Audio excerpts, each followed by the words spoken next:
Ladies and gentlemen, welcome to Spawncast episode 320.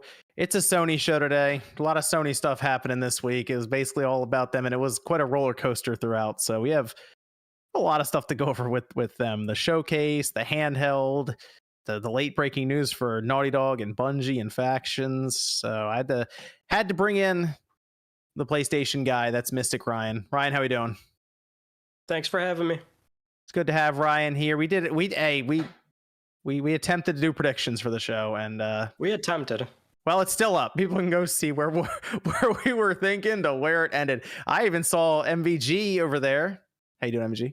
I'm doing well. Thanks for having me on. Saw his predictions with Nate, and they had a more tepid predictions than we did, and they were still wrong. We got a couple of things right. I mean, we didn't like get 100% accuracy because I don't think anyone would unless they actually were insiders. But we probably got about 50 to 60% of the predictions. Nate got a couple of good ones with Helldivers, and he also mentioned the Jade Raymond game and a couple of other things. So he had a couple of things right, but I mean, it's very, very difficult to predict cheating. That show. Maybe.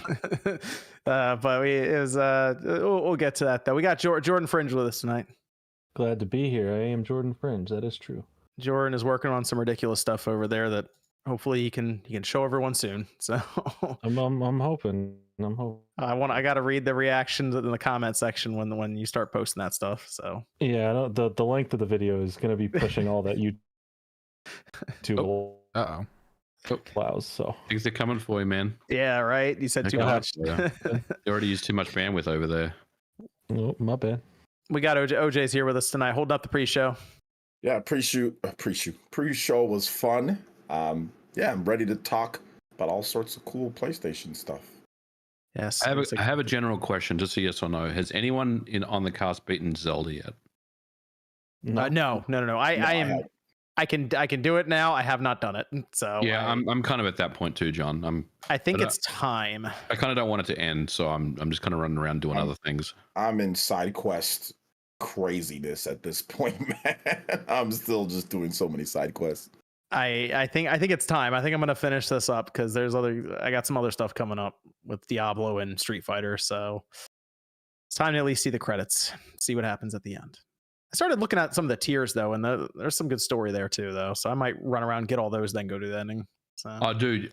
Before you beat the game, you need to go do the tiers. Yeah, because it really, honestly, I don't want to say anymore. Just do the tiers. You need to do the tiers. I've been doing them as I go along and see them, and yeah, it's pretty good stuff. Definitely, like the fact that they're actually tied to like doing something like gameplay aspect this time around instead of just randomly.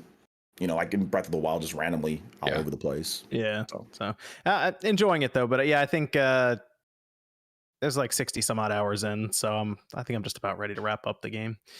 But then we have Evan. Evan's here with us tonight. Yep. Good to have Evan here. So we'll be jumping into the showcase. Sean will be joining us a little later, so we'll probably be midway through the showcase when he jumps in. I really wanted to see his reaction on a certain announcement that was there, but I guess we can start with the Discord question, Evan. What do you guys do with the collector's editions of games, especially ones with statues? Do you keep it in the box or have a shelf to display it on?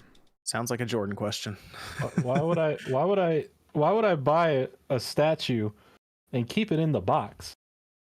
The point of the statue is to put it on something and go, look at that, I paid money for this. And then everyone go, huh, you paid money for that. Like when I did that with Jump Force. I was about to say Jump Force. You're the only person I knew as the collector's edition for Jump Force. Then have it collect dust over time. Okay, maybe that one I should put back in the box and then push away to the side. But in general, you open up the collector's edition. Why wouldn't you not put the statue on display? I agree. I got the Leon Kennedy thing back there. I love opening collector's editions. Yeah. If it has a statue, for sure. If it doesn't, then sometimes I'll leave it in the box if it doesn't have a statue. Like Valkyria Chronicles 4 came with like a tank, like a replica tank. I was like, okay, I gotta take this tank out. It's like the tank on there. So I was like, I gotta take this tank out. But most of the time, I'll actually just keep my collector's edition boxed up. Oh, I should mention, people were asking in the chat. Josie is out for this week. Should be back. Should be back next weekend. She had some stuff going on. You have another score question, Evan? Let's go with... Could you see the Nintendo Switch successor being a digital-only console? No, I think they'll keep the No cartridge. chance. They'll keep the cartridge, or whatever they go, whatever form factor is. I assume it's still a cartridge, but they got at least another generation in them. So Yep. which basically another 10 years, I'd say, at least for them. I guess we'll just start with this PlayStation showcase. I'm trying to think, where is Sean's announcement? It's a little less than halfway through. Okay. Well, we had the PlayStation showcase, and it was not, I think, what most people were expecting, which we can kind of go over why. But I counted 34 games at this thing. 4 of the 5, technically, right? 5. 1, 2, 3, 4, 5. There were 5 PlayStation first-party games, I think. Helldivers 2. 4, I think. 4. If we're talking PlayStation Studios, Arrowhead's not technically first party, party, right. Okay. Yeah.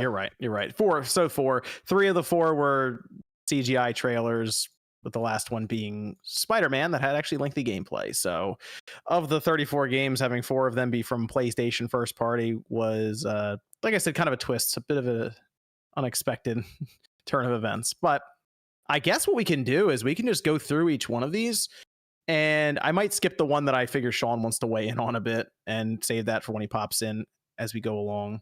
But a little over an hour long, about hour 5, hour 10, something like that. And they started with Haven Studios game. It is a live service. We already knew it was a live service. They marked this as in their financial reports, all these different things. I did not expect it to be a heist team shooter, PvP shooter. I don't think anybody did. Which, in retrospect, looking back on it, I probably should have. Then I really think about it, because it is a lot of Ubisoft devs. It looked kind of like a Ubisoft game. It did. But a heist shooter called Fair Games. The S is a $sign. PS5 and PC.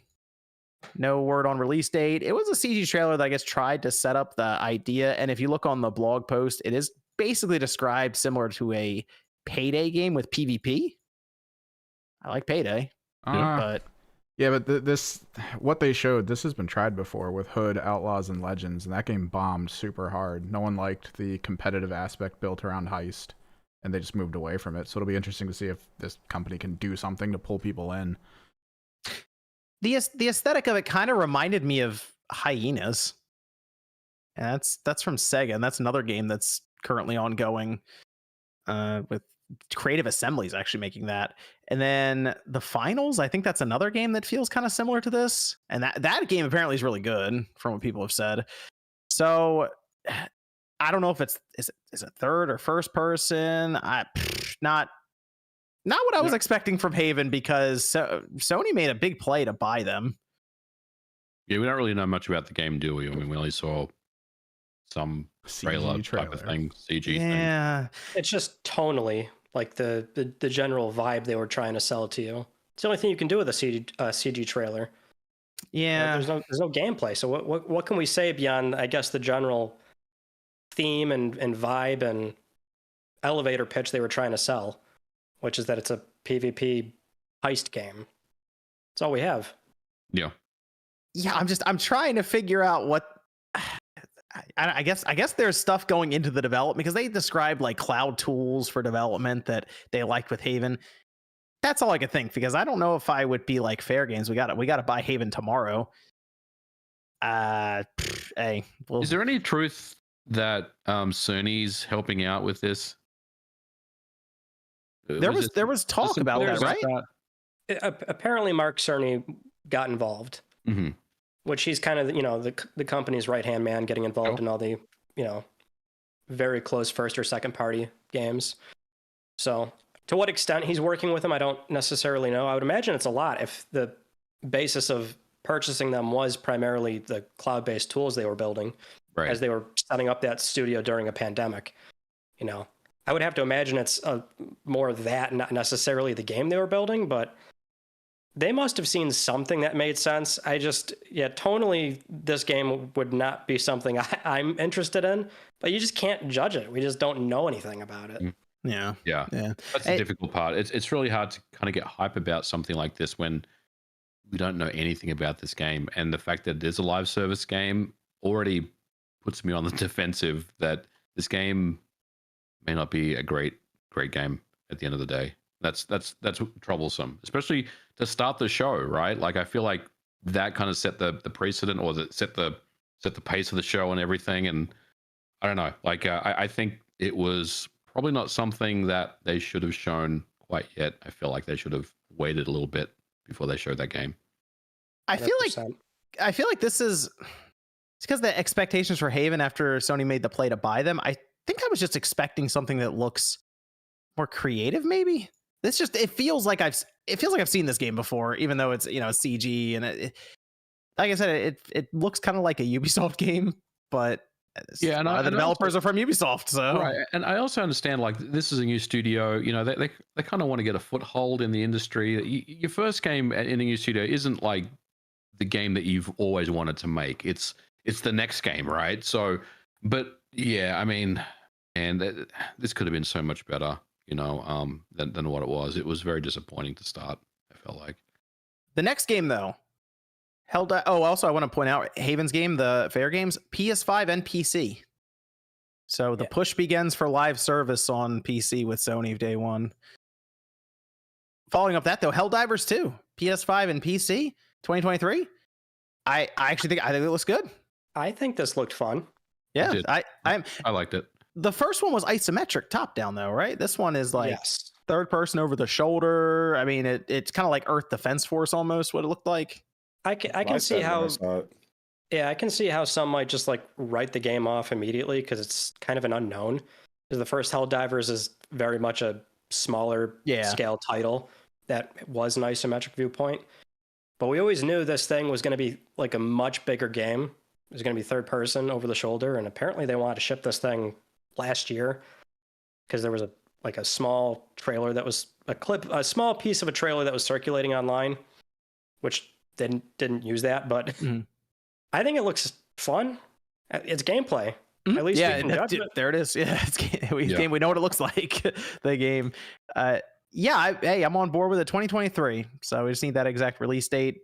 Hopefully, in a couple months they can ship it out for the fall. I'd like to see them get it out before like the big holiday rush happens, because this is a game that I think could be really cool, but also could kind of get lost in the mix if if this game comes out the same week as, we'll just say, Starfield or something in that September time, then it's going to be like people might just kind of not forget about it, but look past it a little bit, because I think this could be a fun little game.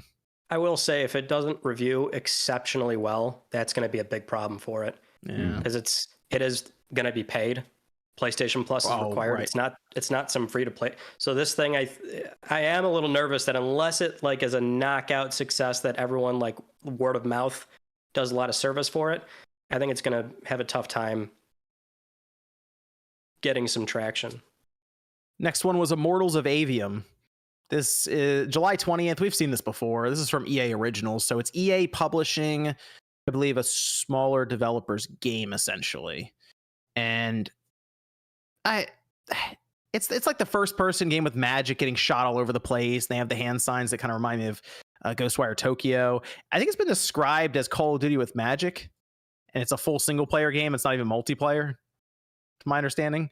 So it's out 2 months. So I gotta looking forward to the reviews, I guess, for it. Ghost Runner 2. I didn't really get into the first Ghost Runner, but people seem pretty excited about it. 2023. Anyone play the first Ghost Runner? No, it looked terrible. I'm just saying what you guys are thinking. No, right? I didn't think it looked. I didn't think it looked bad. I didn't really get into the first one. I think Sean got into the first one because he had mentioned it. But it's like a big budget N+. Oh, it's like scenarios that play out extremely fast, and you die immediately if you get hit. So it's kind of frustrating if you're not good at it, but okay. Like restart the same scenario over and over again. You're supposed to wall jump and take out dudes, and seems solid. It's got okay review scores. I just looked it up. It's like there was a motorcycle 8 out of 10 and 7 and 8 out of 10. So it seems like it's pretty good. There was a motorcycle in this one, Jordan. Yeah, but they don't have the statue for him later. Yeah, I need a statue. Yeah. Okay. Preferably with a motorcycle that I'm really in, for sure. Next one was, to me, the surprise of the show, Phantom Blade Zero. This is another samurai game, but I haven't gotten tired of the samurai games. Is it a real yet. game? Are you sure that's actual footage? People have brought this one up a bit, questioning if they showed us like actual gameplay or if it's kind of cheesed a bit. I don't know, because some of those animations and those set pieces look pretty smooth when they're fighting multiple people at once. I don't know. They started making the game, they said, at the end of last year. Oh, really? Yeah, Interesting. 2022. That's what they. That's why people are questioning, like, what's going on with this game. Oh, sorry about Phantom Blade Zero. Interesting. Okay. So wait, this was your surprise of the show? Because I have another surprise of the show that I liked what I saw here, and I was not expecting Phantom Blade Zero going into it. But I also like that kind of samurai games. Like when Rise of the Ronin comes out, I feel like I'm going to be really into that game. And so this one just had a different, I guess, tone in the combat looked really good, almost too good, as OJ's mentioning here. So I feel like we need to see more of it. I'm just questioning development, like what's going on with the game, because it just seems sketchy based off the details. Like we just started development late last year, and then they have that ready by May of this year. Yeah, that is interesting. And all that ready by May of this year. You just started development late last year, and it's like a sequel to a mobile game or something like that, or I don't know. Just a few questions on the development in terms of what the game actually is and all that. Like, there's no release date, right? There's no nothing like that. No release date, or I mean, it could be a game that's still years off, even like 2025, or it's possible. Yeah, so we'll see. But I mean, I guess they showed us kind of gameplay. Looks cool from what they showed. Look, I mean, it seems like it would be cool. Yeah, we'll see. Then we had this is from the developer Journey, Sword of the Sea. Ryan, I feel like this is one you probably noticed. Yeah, it's funny because the trailer started and I immediately thought, it's kind of picking up like Journey vibes or something. And the title screen showed who it's from, and so okay, that makes sense. Okay, this is like a hoverboard in the desert. Looked cool. Yeah. You can kind of see why we're going through this. Why we're going through this showcase, and I started to notice the tweets starting to fly when we get like a quarter way. People are like, I notice people are like, all right, we're 20 minutes in. What's happening right now? So yeah. Then we had Never 2024. I'll never play that game. Maybe the Talos Principle 2 2023. I mean, that was cool. I like the original game. I think I might check it out. I just feel like we'll get to it. Let's keep going. Cat Quest Pirates of the Caribbean. Love watching Sean there it is. The hell out. Cats, baby.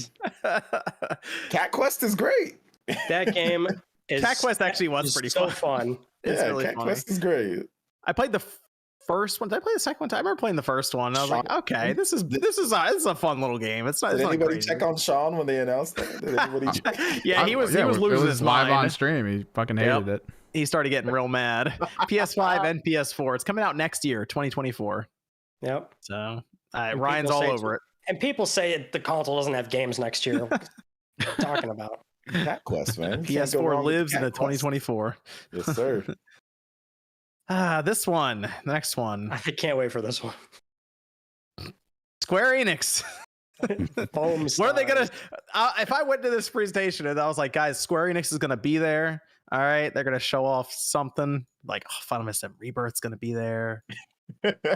They showed up with a game called Foam Stars. Yo, wait, real quick before we get into it, did you guys what were you guys' thoughts? Like, cause I didn't get a chance to see everybody's reaction. Like when the Square Enix logo popped up, I was like, all right, here we go. Dude, yeah. For a hot second, I thought Parasite Eve was coming back. Man, for a split second, and then I'm like, oh fuck, this is not Parasite Eve. You see the Square Enix logo because you always do the same thing. You're going through the presentations, they put the logo up. You're like, okay, Square Enix. All right. Yeah, but it wasn't a standard Square logo. It was already stylized. Yeah, it was a rendered. Right off the cuff, I'm like, well, this is new. Yeah, this isn't. Yeah. Yeah, it looked like something because like everybody on the stream was like, okay, here we go, Square Enix is here, and then it's PS5 and PS4. May or may not be a take on Splatoon. Can't tell.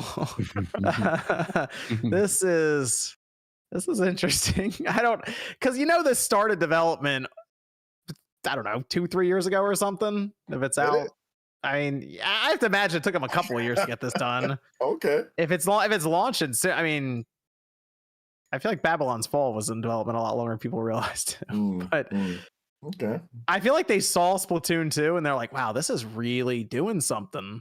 Yeah. Let's figure this out. And then I guess they came to the conclusion that instead of ink, you're going to shoot foam everywhere. The only thing that I'm worried about, outside of certain other things, is how Square Enix is going to monetize this. That's going to be the bigger thing with this game is how's the structure. Splatoon, you get free DLC, you get all sorts of updates and stuff like that. It's done in a very good way, and Square Enix is not known for that. This will be outfits, heroes, and foam color. Is it PS4, PS5, and PC? No, just PS4, PS5. It says PS4, PS5. Okay. PS4, PS5, Okay. yeah. And wait, is this paid or is this free? I think this is paid. This is paid. They didn't say. I don't think they Usually said. the trailer will have a PS Plus requirement. If it doesn't, then it's kind of up in the air. Okay. $70 up front. I feel like this is the game where they make it free to play, but I also feel like it's Square and they charge for Babylon's Fall. So. Was Chocobo GP free? There was a free version of Chocobo GP. It was cheap though. I think They've got to approach it. They got to approach it like that, right? Yeah, maybe they give you less. I mean, personally, for this type of game, $30 and then just have extra content that comes out later, and I think that would be more acceptable than doing NFTs or a lot of microtransactions and then making it free. I think it's more appealing if they do just small, like $30 or $40 or $30 or $40 and then free updates. I think that would be a way to get people, but I don't know, when you go to free to play route, I mean, that can maybe get people in more or easier, but those free to play games sometimes just die so quickly because they don't have the money coming in to sustain, so I don't know. I don't know what the best route is for something like this, to be honest. Square has no problem crushing these free to play games too. They will wipe these things out quick. Babylon's Fall was less than a year, I think, right? Chocobo, I think, was the same thing. Yeah, Chocobo was. Yeah, that thing was gone quick. Yeah. Dark Type became a member and said 2 weeks after Tears of the Kingdom, what do you like most about the game? I like fusing stuff. I think that's fun. I just like the and we've talked about this. I just love the world that it's in and the openness of the game and the accessibility and all the cool things that they've added to the game. I think they took a winning formula and somehow made it even better. I mean, I still have not gotten tired of diving off of like Sky Islands or anything. Mm-hmm. I still really like that aspect of the game, just the verticality of it. Makes you miss Warzone, John? Hey, that was I haven't checked out Warzone in a long time, ever since Zelda came out. It's been like, see ya, Warzone. Ryan, did you get a chance to play Zelda? I picked it up day one, but I haven't had the chance to start it yet. Oh, that's gonna ruin your productivity when you start it. I'm playing something else for a video, so I can't juggle 2 games at the same time. Yeah, Zelda is a game where you're gonna start playing. It's gonna be really difficult to exactly. To stop, I'm probably not gonna want to put it down. I was trying to think of which ability I like the most. I'm going through them all. I guess it'd be Ultra Hand. Yeah. Glad you didn't say the one that's a spoiler. Oh, well, like I was trying to think because like Ascend, I half the time I forget I have it. Mm-hmm. Yeah, Fuse. Fuse. I think I like Ascend the best because, like you said, like you're in a situation, you're like, how do I get out of this? And then it's like, oh, I can just ascend to the you just go right the floor above. There's a lot of like quarters and places like where you ascend. There might be like a treasure chest too. Then if you did it in a different spot, so it's always interesting to use ascend in different places. Okay, next up after Foam Stars, the Plucky Squire still looks really good. Yeah, I like this game. Looks awesome still. I mean, this I feel like this is almost the same trailer we saw before MVG, but yeah, I think it is. Maybe there's like 1 or 2. I need to go back and check. Are you saying it was the same trailer? I feel like it was very close to being the same. I think they just cut it up with different orders and stuff. Maybe. I mean, I thought we were getting the release date. It's just still 2023. But Devolver is going to have their own showcase, to my understanding, next month. So when they do, I assume the release date is coming, and this was just let's hand Square money, or let's hand Sony money so we can showcase this game, because the game looks good. It's on all platforms. I think this is going to be a big seller for Devolver. So 2023 Teardown. I just wrote down Minecraft lookalike. PS5 2023. I never heard of this game, so I was surprised to see it. Apparently it's been on PC for a little while. Yeah. Okay, I mean, have you seen this game? Trailers about it. It's just mostly just destruction type things. Okay, Like a lot of physics-based stuff. Yeah, for the most part. I'm gonna skip the next two because Sean hopefully will be popping in soon. This is a game Evan knows about. All right.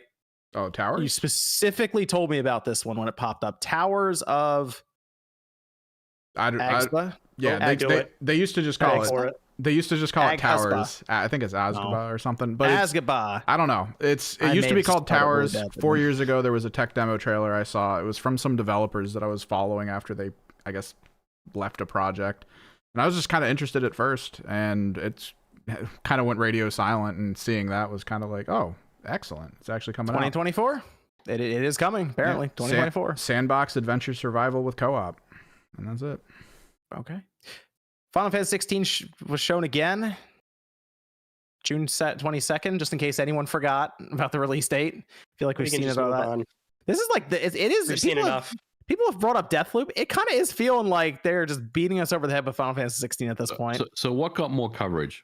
Deathloop, Final Fantasy, or Far Cry 6? Remember Far Cry 6? That was a lot too. They showed that a lot. I feel like Final Fantasy 16, just because everyone's looking at it right now and they're like, I mean, the game's probably going to be really good.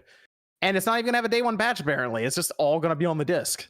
Mm-hmm. So they're at least they got kind of that old school vibe for in that sense. But I mean, the game does look like the tone and everything. It looks like an older Final Fantasy game in that sense, but then with the newer style for the gameplay. It's so interesting now that we market video games in such a way where we celebrate a game that's coming out with no day one patch. You know what I mean? I mean, I think don't get me wrong. I think it's really cool. That shows the confidence of the development team, but the fact that we have to, signal boost that to no DLC either, MVG. No DLC right now, and no day one patch. That's unheard of for AAA games in today's day. It is. But that's where we are in 2023. MVG, if or when we all go all digital, will there be day one patches anymore? Because it'll just automatically have downloaded, and you'll never know. You won't even know unless it says 1.1 on when you check the version. We just gotta get rid of all these physical discs and cartridges, and we'll be good. No, just get rid of all. Start with your GameCube collection. Whoa, hold on. Let's not get crazy. Well, those don't need day one patches, okay? I bought them broken. They're gonna stay broken. All right. I love the brokenness of a GameCube game back in the day. It was great. Let's see. Alan Wake 2 that got a release date October 17th. I think it looks good. Gameplay different. Interesting that it's right next to Final Fantasy, so a game with no day one patch, and then a game that's not even going to get a disc. It's not even going to have a physical copy. No, this is interesting. They're going just digital on this one. Call this game Alan Wake. I think the game looks cool though. It has multiple protagonists that you play as, which is cool. But that was a little surprising. I will admit. They said, "Hey, it's going to help us keep the costs down." Yeah, I love their reasoning. So many people have digital only consoles, so why make discs? Yeah, bad arguments. I just feel like they looked at it and said, "Whatever, they'll download it." That's that. I did see THQ. I think came in and was trying to nudge them a little bit to put it on a disc. So I just don't like how they said, well, it's so commonplace that, we're going to have to require a download, and that's not a good experience. And I'm just thinking, well, that's a you problem. You don't have to do that. I reckon, I get the development pipeline for so many studios as let's get some kind of gold master that's good enough, send it to print, we'll work on that. But it doesn't have to be that way. No, Final Fantasy 16. Unless they do plan on making this thing over 100 gigs. Then it actually might though. I don't know. We're to the point where I'm not shocked if a game comes in over 100 gigabytes anymore. Like I bet Final Fantasy 16 is going to be like 97 gigabytes or something. I know it'll fit. The Northlight Engine games for whatever reason, take up a lot of space. I'm assuming Alan Wake 2 is using Northlight or some iteration of it. Mm-hmm. So I could probably see this game being a big download, honestly. I could see it. I feel like I hope that's not a common thing for them going forward, especially with they're going to do a new Control game. I assume the Max Payne games that they're remaking are going to be put on physical media because it's Rockstar and Take-Two, but who knows? Maybe this is an example that other developers follow. Dude, I would be surprised if they didn't, because I mean, the reason why they're bringing Max Payne back is for people like us. You know, we want to replay Max Payne and we want a physical version of it. I think it's hard to sell Max Payne to someone that is a little younger, that hasn't really experienced Max Payne 1, 2, and 3. So I would be very surprised. Man, I just feel bad for those gamers. My gosh. Max Payne is classic, man. Assassin's Creed Mirage, October 12th. My game. 2023, PS5, PS4. You know what? Good. It looks good. I because I didn't see any damage numbers. I didn't see any level. I didn't see any of that stuff. It just looked kind of like Assassin's Creed 2 in that sense. So yeah, apparently it's gonna be a shorter game. It's gonna be a cheaper game even. So they already kind of all right, Fringe. Let's hear it. Why is it pushed back so long? Why was it pushed back so long? Oh, right. This was already. That's right. We were kind of expecting this to already. We saw this game forever ago. Like this was supposed to be either like a late last year, early this year game. You know, that's what it was seeming like, and then all of a sudden it disappeared. Like there was a lot of, we talked about Assassin's Creed Valhalla, how bugged and glitchy that game was when it came out. So I'm thinking they probably took some extra time to make sure everything, runs good. Extra time for the smaller game, right? Yeah. You on this one, Jordan? I mean, I'm definitely on it. I just, Okay. I feel like they just they talked about it way too early then. Like I know when they were doing it, it was part of the anniversary, and they were just like, and aside from that, here's all these other cool big games coming out after it that it felt like it overshadowed their own like hype for Mirage, and then now the distance from announcing it has made me go, oh yeah, there's a new Assassin's Creed eventually.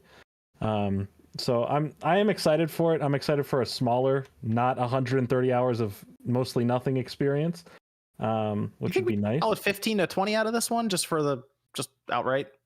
I would hope so, at least. Something small, but something good. Something that's like a tight story, that it doesn't have a bunch of missions that are just the same thing repeated over and over again, just to pad out the time. And no double XP microtransactions to Ubisoft. Let's not do that again. No, you can leave that in there. That's fine. That's fine. We all love that part. Yeah, it's like you can play the game normally and grind for like 4 hours, or you can buy this and get it right away. All right. Yeah, then you only have to grind for like 3 hours then, so it's a good deal. I think I turned the game off as soon as I saw that Assassin's Creed Odyssey. I was like, all right, I'm good. Yeah. Revenant Hill, that's PS5 and PS4. Another great game. Any opinion on Revenant Hill? Another cat game. I don't remember what the game. I don't remember what it is.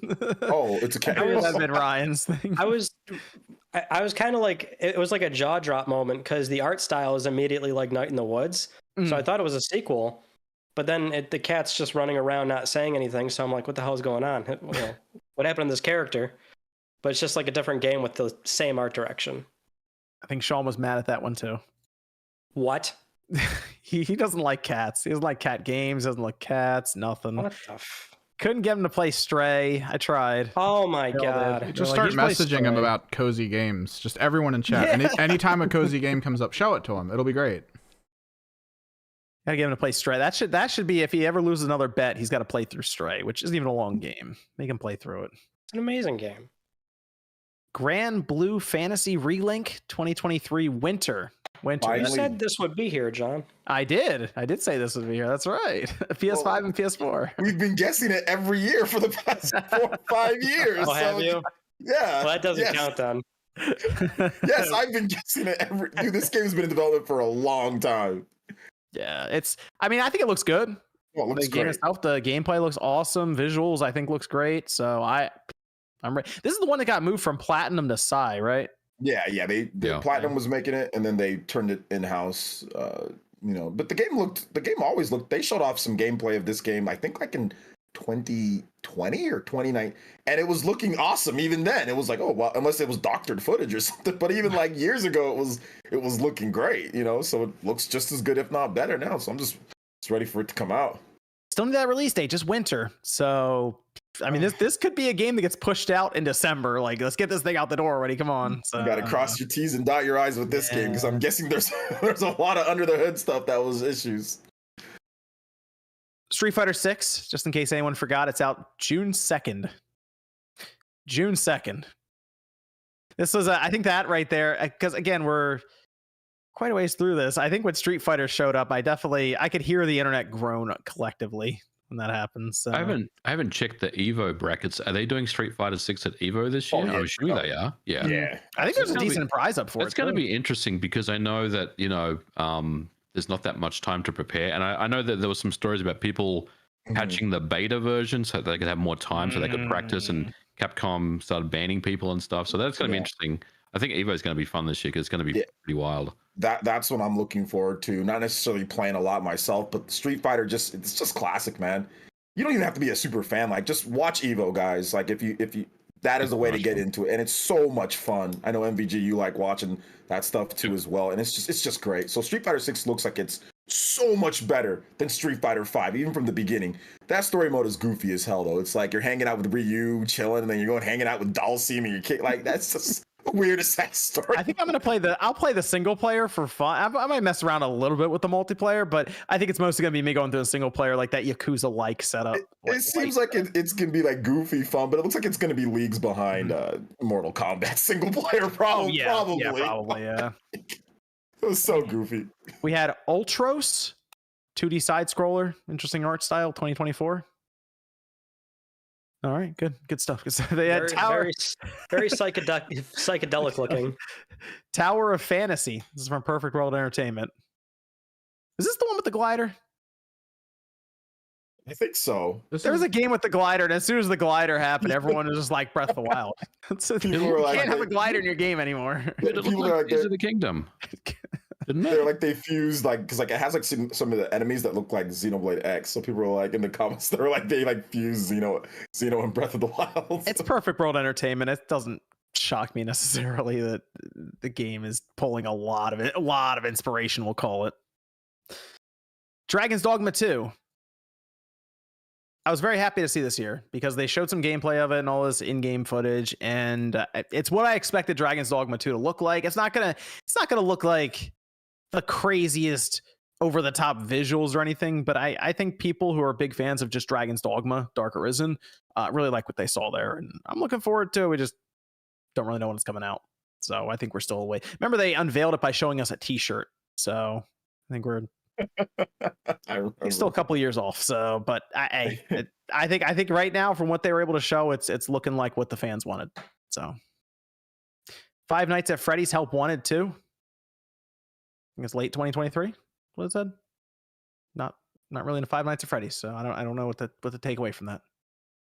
All right. PSVR 2 time. All right, time to show why everyone bought that. Well, some of us bought the $600 headset. Okay, here we go. Resident Evil 4. We already knew that was coming. They just wanted to remind us. No release date yet. They just said it's in development. So it's weird. The first time they showed it, they just said like VR content or something, which I don't know why they use that language. Like they're still trying to figure out if they want to do the whole game or not. Oh my gosh, they didn't do the whole game. They did it on Oculus. Yeah, well, but then the next trailer, it's like clearly it's a full game. So that's a little concerning if they're saying VR content. It was something like that. You can only do the first village mission. So you can do the shooting range. Yeah. I think it's the full game in VR. I'm just a little surprised that it almost feels like this should have been a mode I think that should have launched at least alongside the PSVR 2. So what comes first, Separate Ways or this patch? Like that's the part I'm struggling with. Because I feel like Separate Ways should come first, right, before the VR patch. Yeah. And if that's true, why didn't they show Separate Ways? I'm kind of feeling like this VR patch is like end of year almost. I think the next time we see it, they'll just Hey, it's like ready next week or something. I'd rather it be soon because I'm a little concerned that there would just be a lot of other stuff going on and I won't even really be able to go back to it right away. So Arizona Sunshine 2, first person zombie games, what I wrote down. You like played with the zombie's head for a bit. Supposed to be, I guess, kind of like campy. I played the first one on 2023? PSVR. Oh, it's, okay, it's a fine game. There's nothing wrong with it. Okay, good. So is it I mean, I buying a don't know. PSVR 2 for this? No. We're trying to sell MVG on a PSVR 2 here. Okay. Well, next one might be it. Crossfire Sierra Squad. Sounds very similar to Crossfire X. It's also by Smilegate, Looks cool. who also had a hand in Crossfire X. So this might be VR Crossfire X. I don't know. Just keep that one in mind. I mean, it's a military shooter. What's the really popular one right now? Pavlov? Is that what it is? Pavlov. Yeah. So I don't know if this is going to dethrone that, but there's more shooters. Seems like the thing that really lines up with PSVR right now, or just VR in general, are first-person shooters. And Dreams. They're doing Synapse, July 4th. You know what? This game actually looks pretty cool. Yeah, we saw this somewhat recently, so just a new trailer for it. Mm-hmm. And it's out in under a month and a half. So, and then Beat Saber. It's out now. Shadow Drop. Classic game. If you've never played it before and you have a PSVR 2, I think it is an awesome title to pick up. And that was the end of the PSVR 2 section. Got to be honest. Bummer. I don't think MVG is. Wait, maybe. Did you have to hide your screen, MVG, just to get your credit card out? You didn't want to flash the numbers while you're buying the PSVR 2? Is that what's happening over there? I think so. Okay, maybe that was it. Maybe Beat Saber did it. Okay. Then we had Bungie show up here. They do have a Destiny 2 showcase happening, and it's called The Final Shape. Is that like it for Destiny 2? MVG, you got the PSVR 2 headset. You bought it. Oh no, definitely. Oh, not. I thought you were going off to get the credit card and start. He used autofill. That was a quick transaction. That's quick. I thought you heard Beat Saber and that was it. You're off. No, man. I didn't hear Half-Life Alyx, so I wanted to hear because you're the PSVR 2 potential customer that they're trying to win here. What was the thought on this section here? it wasn't that bad. Like, I know it's easier to just kind of disregard the whole thing and say VR sucks. You know, why did Sony do this? But I mean, obviously, there's a market for this, right? They sold more VR headsets than I actually thought. I think a lot of people were surprised by the sales that they disclosed recently. John, for me, it's always been about that killer app, right? And look, you could argue that Gran Turismo 7 is the killer app. It could be. You could also argue that Resident Evil, the VR patch for that could be could be a killer app. The problem is, I just need something else. I need a AAA blockbuster experience like that Half-Life Alyx that we don't have, right?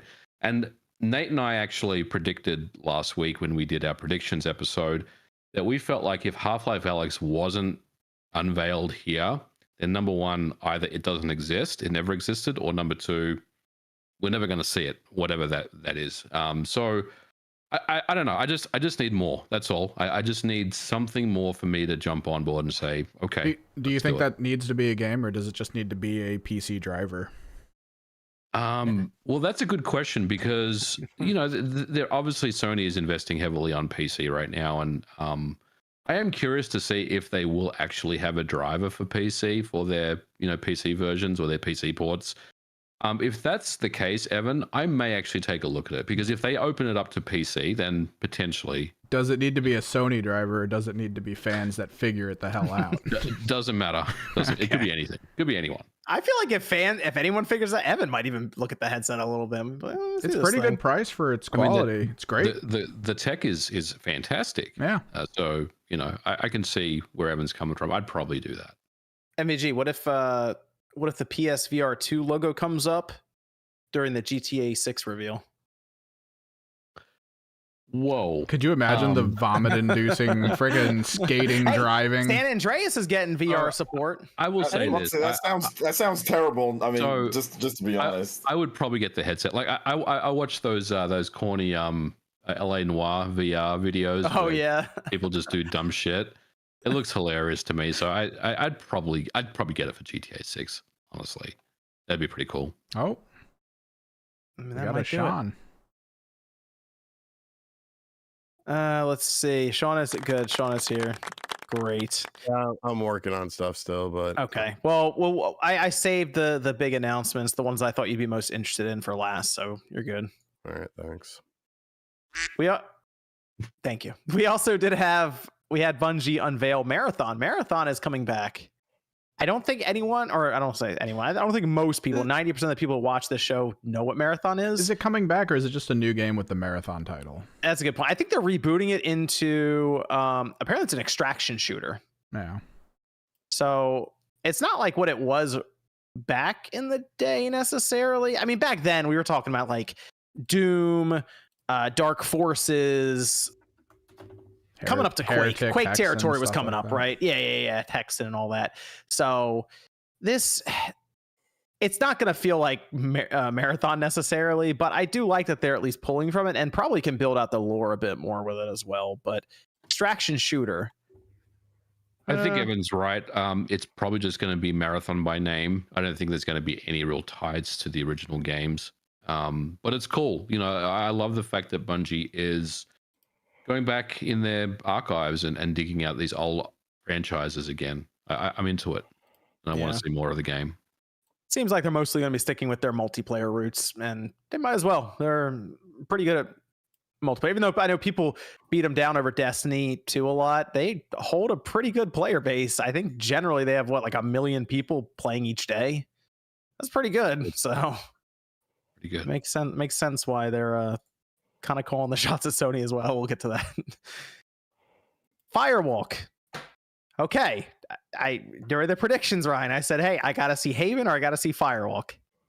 Well, we both came to the conclusion that it's well documented. They have a lot of live service stuff coming. Yep.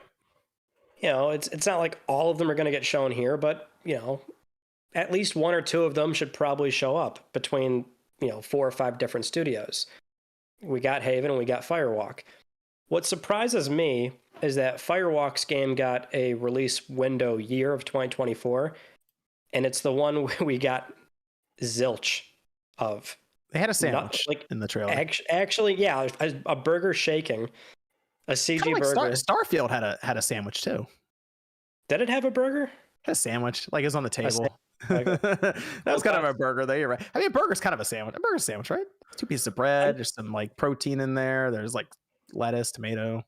I'm just surprised the trailer didn't try to at least sort of sell a tone or a some kind of idea of what this thing is, like Fair Games did. And that game has no release year.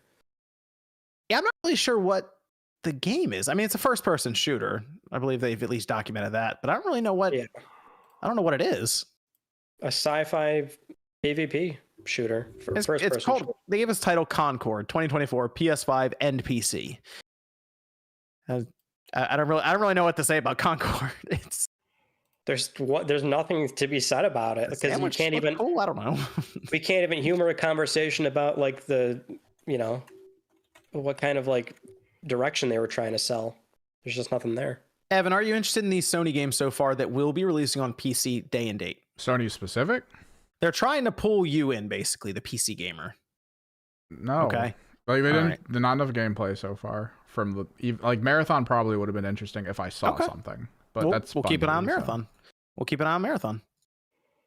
Yeah, because you were into Destiny for a while there, actually, right? Earlier on, Destiny 2. It was okay when it was with my friends, but they didn't stick around, so I just left. Marathon, though, a clean slate, right? Good. Depends on what it does. Good. We had a Gran Turismo movie trailer play. The Sony synergy. It was incredible stuff. Okay. Collaboration of their divisions. Everyone restreaming immediately slammed the video off. Dude, there were some There were some reactions. That might have actually been the strongest reaction out of the entire show, next to maybe one announcement, was when the trailer for the movie played in like, I think it was like minute 56 or something. This is like when you feel like the big guns are coming out. It's like, okay, we're going to finish strong.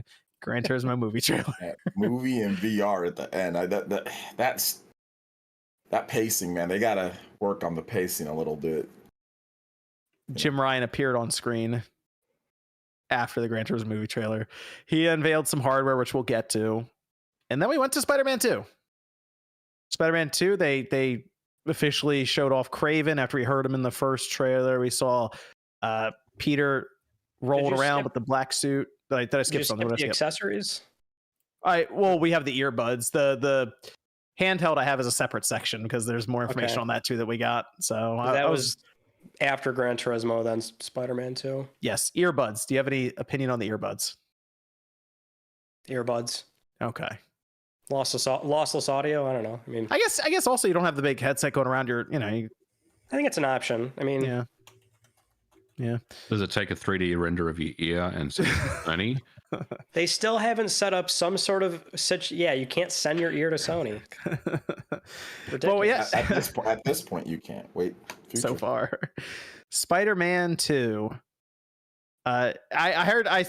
I think it was you, Evan. You mentioned it looked kind of like prototype a little bit. No, Sean? You guys were talking about it specifically when the Venom suit came up. I got some prototype vibes. I don't know. I liked what it looked. I liked what I saw here, Spider-Man 2. Think it looks really, really good. You switch between Peter and Miles. You had the wingsuit where you rolled. I mean, you were flying through that city, and they had mentioned afterwards. Well, they had mentioned afterwards that they were able to do that with a larger city that they built out because of the SSD in the PS5, as in it wouldn't be possible in the PS4. And I think we kind of heard that a bit with Horizon Burning Shores, specifically some of the flying and different things you were doing from air to sea. So it does at least appear like they're starting to build some of those games around the SSD, according to them. And Miles creating web lines. The chase scene looked good. No release date, though. Fall 2023. I was a little surprised on that one. That I am not. Was my biggest surprise of the show. That was my biggest surprise of the show. Oh, interesting. I am not surprised. I was told it was a lock for September. And on last week's Nate to Hate, I said it was coming out in November. That was just my gut because I felt like November. But the fact that they didn't commit to a date, what does that tell us? It's either two things, and I want you guys to give me your take. Number one, the development team hasn't committed on a drop dead date for this game to release because they're still polishing it up and getting it ready. Or number two, it has nothing to do with the game itself. It's all purely marketing around trying to fit this game where they feel like is the right place for the holiday, considering other games that we've heard about, such as Factions, no longer in the equation for this year. This is the only thing they really have. So what do you guys think about that? Like, where do you feel like there is a delay here? Do you think there is a delay, or do you think this is purely marketing? They're just waiting for the right time to announce it. Bit of both. I think there's a lack of faith on the release date if they're not that confident after this long and how much it's been hyped up. Which is fine because it's still a window. It's not that they said, just 2023.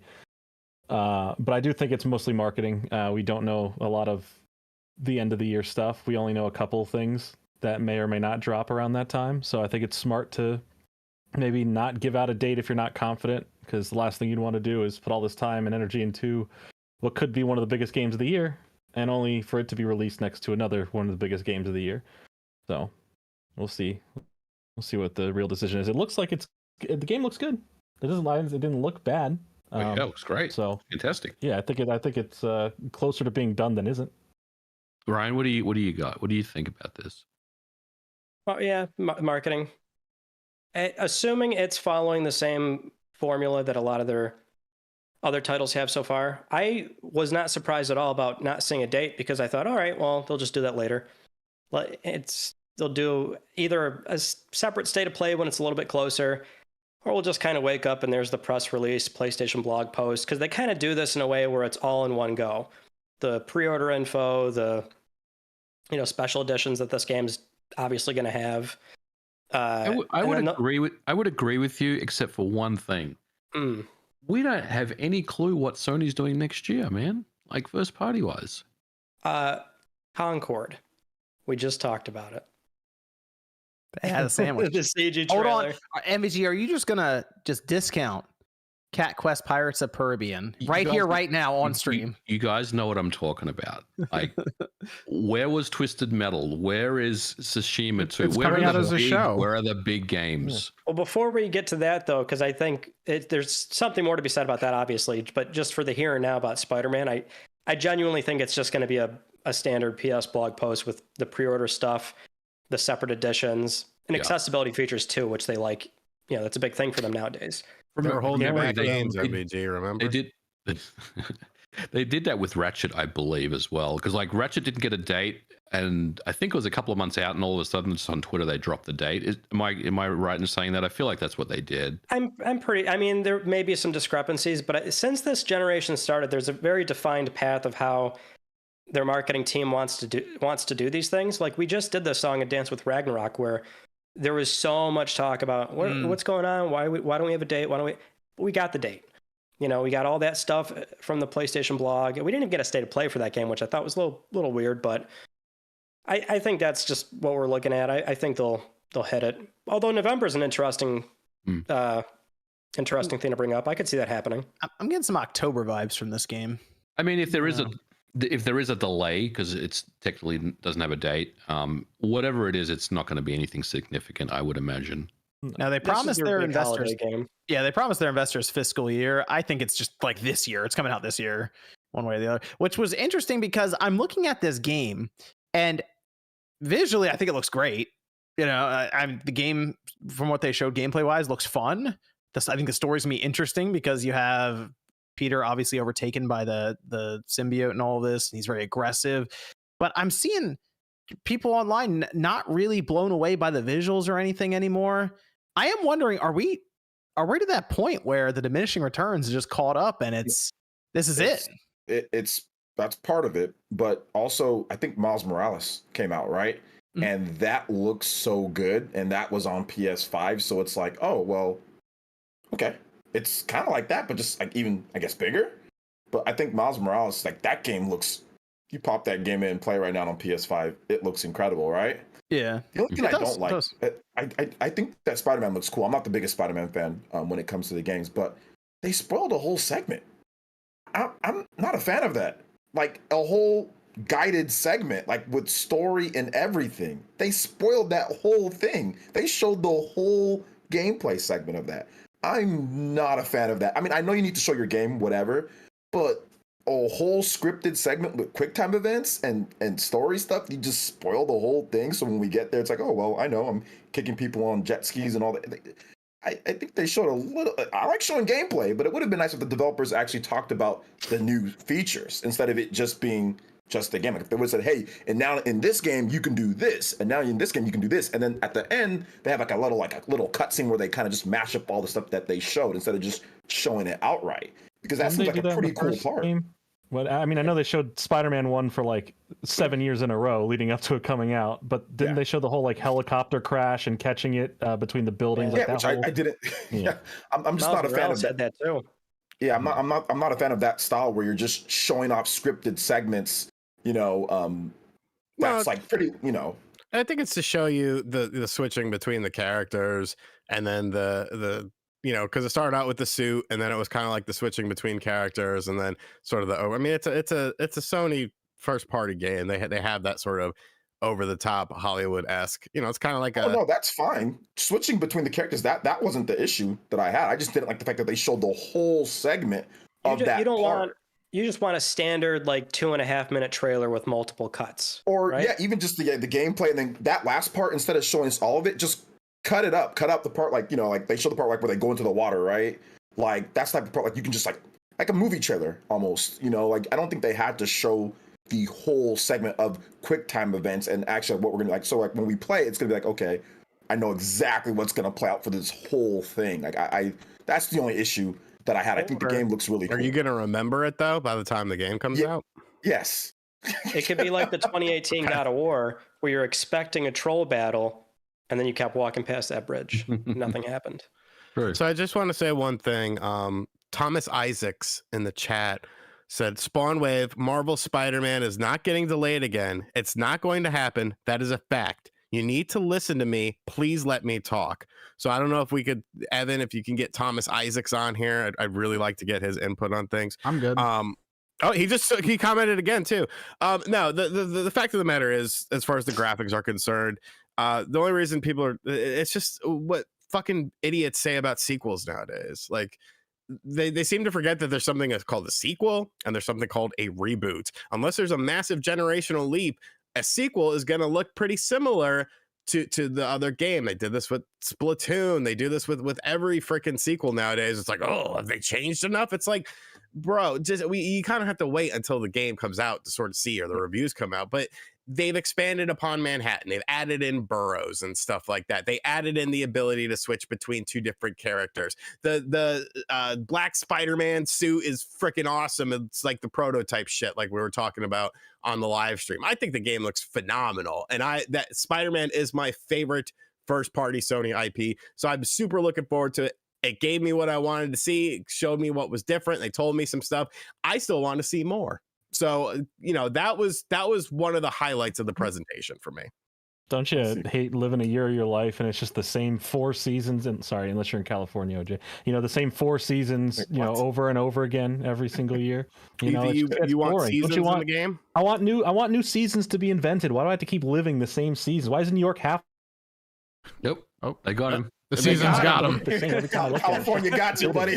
Oh no, I'm Gavin's coming for you. You mean I was the game to change. I was more surprised with how the gameplay trailer started.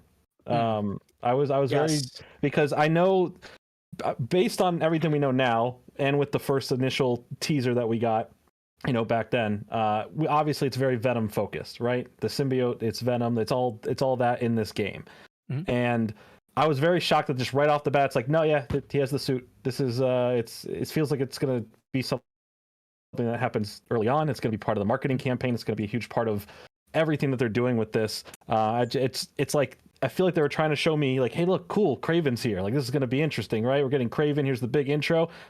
By the time, as soon as Spider-Man comes in and he's wearing the new suit, I'm like, I don't care. I don't care about Kraven. I want to know more about the suit. I want to know this storyline. You gave me too much of this, and I don't care about that. This whole chase, cool. He's looking for the lizard. Great. Whatever. Cool. Give me more. What's going on here with Venom? That's what I'm saying. Like, it would have been cool if they just, like, it wasn't just, there was like no explanation of what, like, I just wanted like some actual explanation of the new powers. And like, I know we saw that and that's great, but it would have been cool if it was like an overview trailer almost. And I know they're probably gonna do that later, so that's going to happen. I just, like I said, I don't know. Like, to me, like, Spider-Man is a very cinematic experience, and for them to just show that whole thing right there as if we were playing is just like, to me, I don't know. I'm not necessarily a fan of that. But once again, it looks, the graphic stuff, the game, if you compare them, the game looks incredible. You compare it to the first Spider-Man on the PS4, it's harder to tell because of law of diminishing returns, but the game absolutely looks cleaner, looks better, and it's going to run incredible with that huge open world. So the graphic stuff is to me, it's because of Miles Morales. That's the only reason why people are saying it looks the same, because Miles Morales already looks really good and was built very well on PS5, but it's going to be bigger and better than Miles Morales. So bam, like, everything's there. There's no problem with the graphics. The graphics are incredible. Yeah, right? I don't mind, like, the middle of the gameplay, the random part of the story type stuff, because it does enough to get me invested by going, hey, here's a chunk of something happening, but you don't know how we got here, and you don't know what's going to happen and what happened right before it. So it gives me a little bit of mystery, but this gameplay did a couple things that gives you enough to know that there's a lot new here, right? Aside from the suit, gets you excited for that. A lot of dynamic gameplay between switching up between both Spider-Man, great, and that there's more to New York now. You're not just stuck in Manhattan. There's going to be more expansion there. You don't just go over the water and then, oh no, you fell in the water. It's good. It gave you enough to know what they've added in without giving you too much and giving you too little. So the wingsuit looked good too, huh? The wingsuit looks good. I think there's a lot that looks good in it, and I am excited. Rings, I like, love from the first one Superman a lot. 64. That's great. Yeah, the rings you play. Yeah, love the rings. I'm excited. I'm ready for this game to come out. So hopefully it's in September, but I don't know. I'll just assume MVG's right and it's November and be surprised if it's earlier. Thomas in the chat saying either September or October. So, I think he's got the hook up there. Okay. Yeah, it seemed like this was early on in a game to where I guess Peter just got like the symbiote attached to him because Miles didn't seem to recognize it. So I'm curious that dynamic there between the two of them. What? You're on mute. Seriously, just shut up. I'm thinking October, but yeah, I also agree with Ryan that it's like marketing, like in terms of the release date. Like I think it's more than just trying to see, like, you know, maybe they're look what's going on with Starfield, you know, stuff like that. You know, probably not too much, but they just wait till it's closer. That's just how they've been doing it. They've delayed. They've had to delay a game. Was that Returnal? Like a month or something. So they're probably like, we don't want to say September and then have to delay it to October. Some weird thing, you know. It was, and Horizon got delayed out of 2021 to 2022. So better off just say, hey, this, and then if something happens, then whatever, you know. Yeah, so I'm looking forward to it. But Sean, if you're here, I did have a couple of announcements that I held off for you. Okay. Yeah. Great. Yeah, Great.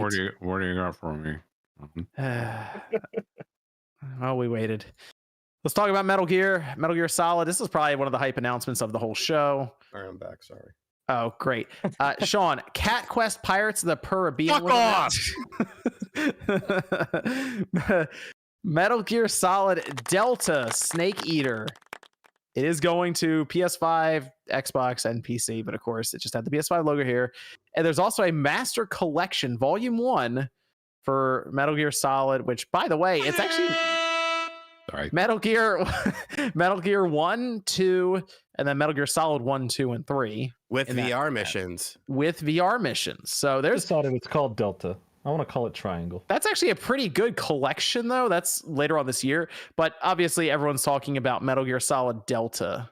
Triangle. Which they did drop the 3, and they actually kind of left the door open a bit because it looks like they're using the Greek alphabet here to where they have Delta as like the symbol and everything. So I just want to point out, I just noticed me and Evan are wearing the same shirt. Yeah. I just noticed that. the $1 million question is that Metal Gear Collection Volume 1 going to end up on the Switch? I think it will. I think it will too. I think they're going to put it. I think it's going to every platform they get it on. Yeah. I think it will. they put it on they had it on the Vita the HD collection. It was there. Vita had what? It was a Peace Walker 2 and 3. Yes. Mm-hmm. Yeah. I could look. I actually still own that. So yeah, it's right. I can't reach it, but it's right there. All right, I got it. Okay. Yeah, it's actually just 2 and 3. I remember playing 2 mostly on it recently. Mine is still sealed, and it has. Oh, okay. So this has Metal Gear Solid 2, Metal Gear Solid 3, Metal Gear Solid 2 VR missions, and Metal Gear 2 MSX versions. There you go. This was done by Blue Point and Armature. Still sealed. So I would like to see it on the Switch because the frame rate on that version for the Vita isn't great a lot of times. So I would like to see it on the Switch. I think it'd be really interesting. I think it will too. Yeah. I mean, Konami made good money on all their other bullshit. Look at Turtles. That sold best on Switch by a country mile. Castlevania sold great. Contra probably sold pretty decent. The arcade collection, I don't know. I don't think there was really a market for it. But no, I'm super stoked for this, man. Like, it's nice to see that because, like I said, I was just going to be like, it's not real. If it's not, you audibly screamed on stream. Yeah, I did. Well, because it started to come together. Like, because I saw the tree frog. When the ants went up to the tree frog, and I was like, no, it can't be. And then I saw the animals, and then the anaconda threw me off because I was like, there wasn't an anaconda. But then when it kind of went through that marshy forest, I was like, oh, this is the Sorrows part. And then Snake popped out. But yeah. It says they're using the original story and original voice acting crew. Great. Just rip it from the original game. Maybe make it a little bit better compression, put it in Audacity, maybe tinker with the treble and the bass a little bit. Perfect. You don't mess with perfection. You don't change up a bunch of fucking shit.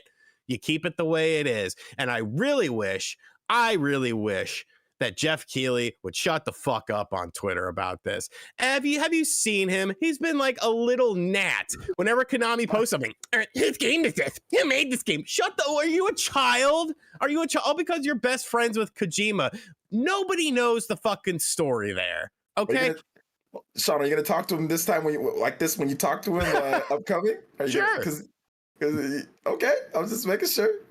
Kojima put out a nice message about it, saying like it's just like like in Hollywood with movies, you give up sequel rights. That's one of the deals you make. So there's the game being made without him, and that's fine. It's just it's silly to me. Like I get it. There was a bad situation there, but we don't know. And look, fuck Konami all day, every day. But we don't know that situation. We don't know what really happened there. Kojima is kind of a bit of a weird person. Kojima's name was still on Metal Gear Solid 5 as well. So that's his whole thing. It was, so I don't know, man. But aside from all that, I think the best part is just the fact that the ease of accessibility, having the first 3 games easily accessible, and then, well, technically 5 of the first games easily accessible. Hope it's on the Switch. Metal Gear Solid 3. That shit, the HD shit, that ain't coming out till 2025. Let's be realistic here. I don't expect to see it anytime soon, but I know it exists. I've seen pictures. You know what? Sold. Give me the collector's edition, $200 down the toilet. No problem. No problem whatsoever. It's apparently a combination of Konami's internal team and Virtuous working on it. So they are indeed involved. They're in good hands with Virtuous, man. Yep. So they'll at least optimize it, get it to run well, and I assume Konami's gonna. And who knows? The longer it takes, that makes for a good chance that it could get ported to whatever Nintendo's next system is. That's a good point too. Sure. Yeah. It's hey, it's exciting stuff to see Metal Gear having this. I guess kind of a revival after. No, they killed it with Survive, right? So this is like they better. I mean, they've already got merch for it, so I do feel like I need to actually buy some of that merch. I do feel like Konami back. Is Konami back? No. This announcement, because first off, we still have to see these games running. I'm talking about the classic games. We have to make sure these are good ports and all that sort of stuff. And I treat Konami like I'm gonna have to treat Microsoft. You've pissed on my leg way too many times and told me it's raining. So I need to see some consistency. I need to see more than just Starfield. I need to see Starfield, Forza, Hellblade 3. Then I'm like, okay, Microsoft's back. Can I ask you a question on that though, Sean? Like when it comes to like the old school games, haven't they already proven that they can do the old school games done pretty damn well? No, because who did those? .emu or M2? Either one, but I get what you're saying. Konami's development isn't really involved. It's right. These other studios that are kind of good port studios that know what they're doing. This is them on MG. Is Konami they're handling the HD ports themselves? Oh, we don't know. I'm not really sure. Well, yeah, because like in terms of like the classic games running well and they've been releasing like Castlevania. They did the you listed them all, right? The Contra. They did all those, and those were all really well done. Right, but that's we're talking 16-bit shit there, like M2 and I believe it was M2 did all that stuff, and M2 is known as an emulation powerhouse. So those were going to be when you get to more complex stuff, PlayStation 2 and stuff like that, then you start running different risks. I would think that Konami is going to, at the very least, because I guess we technically don't know who is working on those, but I would feel at the very least they're going to look over whoever's shoulder it is. Something like an 8-bit, 16-bit stuff. You give it to M2, you're not fucking worried about it. Like they're proven time and time again. But other studios that maybe haven't done a lot of compilation stuff. But I mean, you got to go back even further. Do we have the HD remastered stuff for Metal Gear Solid 2 and 3 already? And they said that those are the versions that are going to be in the game. So it might just be a simple port job to where you don't even have to mess with anything. That's what I'm thinking it's going to be, plus a Switch version. And if that's the case, that's good enough for me. I'm happy with that. Yeah, that's all. This is just a compilation just to whet your appetite for the main course of Metal Gear Solid Tri Delta Beta Kappa when it comes out in 2025. Triangle. So, Sean, if Castlevania gets announced by Konami at Microsoft's showcase, is Konami back then? No. Okay. You can't just announce stuff, because by that logic, Microsoft's been back the whole time. I'm not saying they're back. Nate keeps telling me that Konami's back. If they shadow drop Castlevania at Microsoft Showcase and it reviews all 10s, is Konami back? That's one game, John. And who See, made it? it doesn't Was it matter. in They this can't. little They thing? can't. Here's They'll the never be thing. back. No, it's Well- consistency. If you do Metal Gear and the HD, okay, so let me give you a timeline. Oh here, gosh. Daniel. You want to shadow drop a Castlevania thing? Okay, so when's that coming out? 2024. So you give me Metal Gear, the trilogy, the collection this year in the fall. Goes well, great. Then you give me a Castlevania collection, the DS games. That goes well, great. Now we're starting on the right path. Then your new Castlevania game comes out in 2024 and it's well received and it's a good game.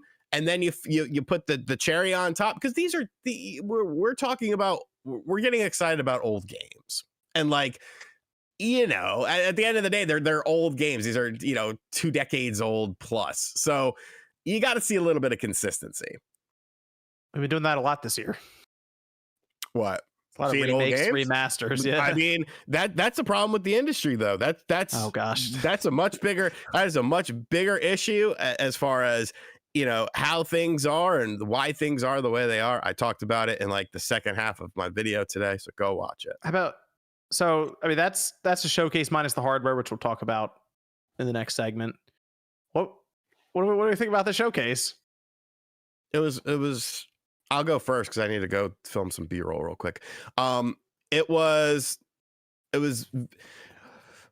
If you're a PlayStation diehard, and I feel like I can, like a Mystic Ryan, like a Jack Move Johnny or something like that. You waited over 600 days for the next PlayStation showcase. You understand that a state of play and a showcase are very different things. That's why they have different names.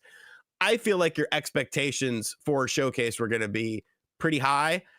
And I think even the most diehard PlayStation fans were let down by what they saw. You could say they're holding stuff back. Yeah, but fuck, they came out with one game that had some gameplay that comes out in the fall. Definitely don't want to overstimulate people. We need to put Cat's Quest and the other fucking cat game in there, and the Prince of Persia snowboarding in the sands game from the people that made Journey.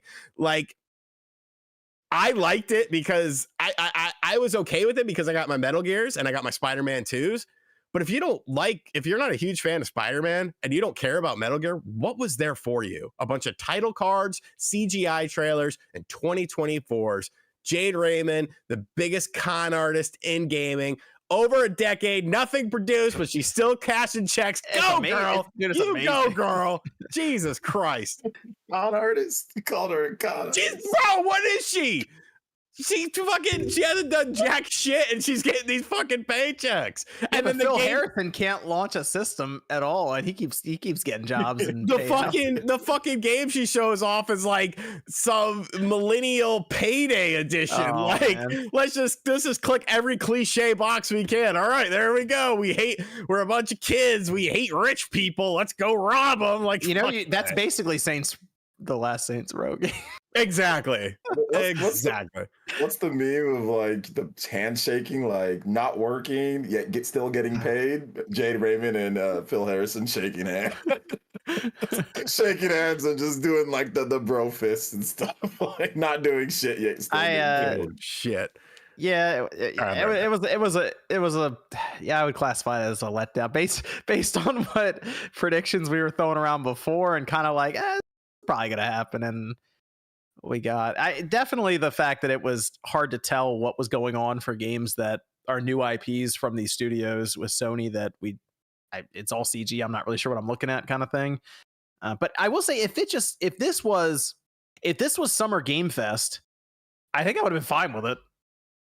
I'd be like, all right, that was a presentation. Sure, that's great. I think that expectation, because it was the Sony showcase, that's been more than a year and a half since the last one. I think it's because those expectations are so high that this could come in as an average show overall, and it still feel like a letdown. So there's like one thing about it that it just rubbed me the wrong way, like in terms of like understanding like what was going on. Like I'm fine with a lot of these showcases. Like, oh, here's a game. I've already talked about at this point, why are we just getting CGI trailers? There's really no point anymore to trying to hype it up that way. But my main issue is, especially later on in it, when Jim Ryan came on, right? Crying Ryan is how I felt with it for this one, because there seemed like there was I'm going to explain this. It seemed like there was an unnecessary like an unnecessary amount of desperation, even though there doesn't need to be there, right? It came off as, with all the stuff going on with the Xbox deal and how Jim's been handling all this, and it seems like there's like a freak out, right? Like, oh, we're suddenly not PlayStation anymore. We're suddenly not making these big games. We're suddenly not doing enough. And it's like, okay, we need to make some sort of Switch type looking device and put the controllers on the side. We need to catch up. We need to have other games that have other companies come in. Okay, this game, well, yeah, we had to get a Splatoon game on here. Come on, Square Enix, come on, let's make this foam game or whatever. Let's have stuff that has Zelda elements to it. Let's try to incorporate. Look, we have a movie too. Nintendo, you had the Mario movie. Look, we have Gran Turismo coming out. It just the way he was talking and coming off about it, it felt like, hey guys, don't forget about us. And it's like, who's forgetting about you? Like, we're hyped for this event. We want the best event possible. We want you to do the best. No one's mad. We just, I don't know. It just felt weird to me. There was like a weird tone when he came on the screen, especially after what is it, Project Q? Is that what it was called? Yeah, we'll talk about that in a second, actually. Yeah. I don't know. It rubbed me the wrong way towards the end. I was like, bro, what's happening? What is this event? The pacing is the problem with this show in terms of like where they put indie games, where they put PSVR. That's really it. Their one more thing wasn't really. I mean, it was good, but it was, usually it's for like a new big game. So if they can just fix that, it'd be better. But the CG was the issue for me. CG, it's like, yeah, and live service. Too many live service games and CG. It just feels like all the answers are there, and everything is going in the right direction for the most part. And yet it's acted like they're in last place and they're the underdog right now. And it's not like they're still selling a massive amount of consoles this generation after there was a massive shortage of it, as there's still not many games for this generation, and they are still selling consoles. People still want the PlayStation 5. You're not last, you're not behind. There's no big dire issue that, oh no, Xbox is getting Call of Duty. We need everything back. Oh no, the Switch has so much attention on it. We need to compete. There's no competition anymore. You don't need to compete with these other players. You don't need to be what the Switch is. You don't need to be what Xbox is. Because that's not how PlayStation worked, right? Why did the PlayStation 1 work? Because they decided, oh, Nintendo doesn't want to work with us and make this thing. We're going to go do it on our own. And they made something different and they made it their own. They need to keep focusing on the things that do work and not the things that don't work. Because they're trying to look at everyone else's plate instead of worrying about what their plate is to make sure that they're giving the best meal possible to all their fans. And that's the problem right now is crying Ryan's, hey guys, come on, please support us. Not this Ryan, guys. Not this Ryan. This is Mystic Ryan. This is Mystic Ryan. This Ryan's really cool. This Ryan should run PlayStation. Ryan, what was your... This is the right Ryan to run PlayStation. I swear, Ryan will say no. I swear, this Ryan would run PlayStation a bit. I don't even bet. I promise you, this Ryan knows everything about PlayStation. The other Ryan knows like 3 things about PlayStation, and that's how do we get more money. Like that's their only goal, and he's not doing too well at that. So, Ryan, what were your thoughts on the showcase overall? My opinion always differs on this because I like most of these live streams because they're always like a collection of trailers for games coming out. But if you're a PlayStation fan, yeah, that's the problem. Now, the thing is, we got 4 PlayStation Studio games. That number alone's not bad. We're talking about huge multi-million-dollar projects that take years to come out. 4 is a good number, but when 2 of them are CG, that's the problem. And they're already going in with this stigma that they're live service. So there's always this, there's baggage that comes with that.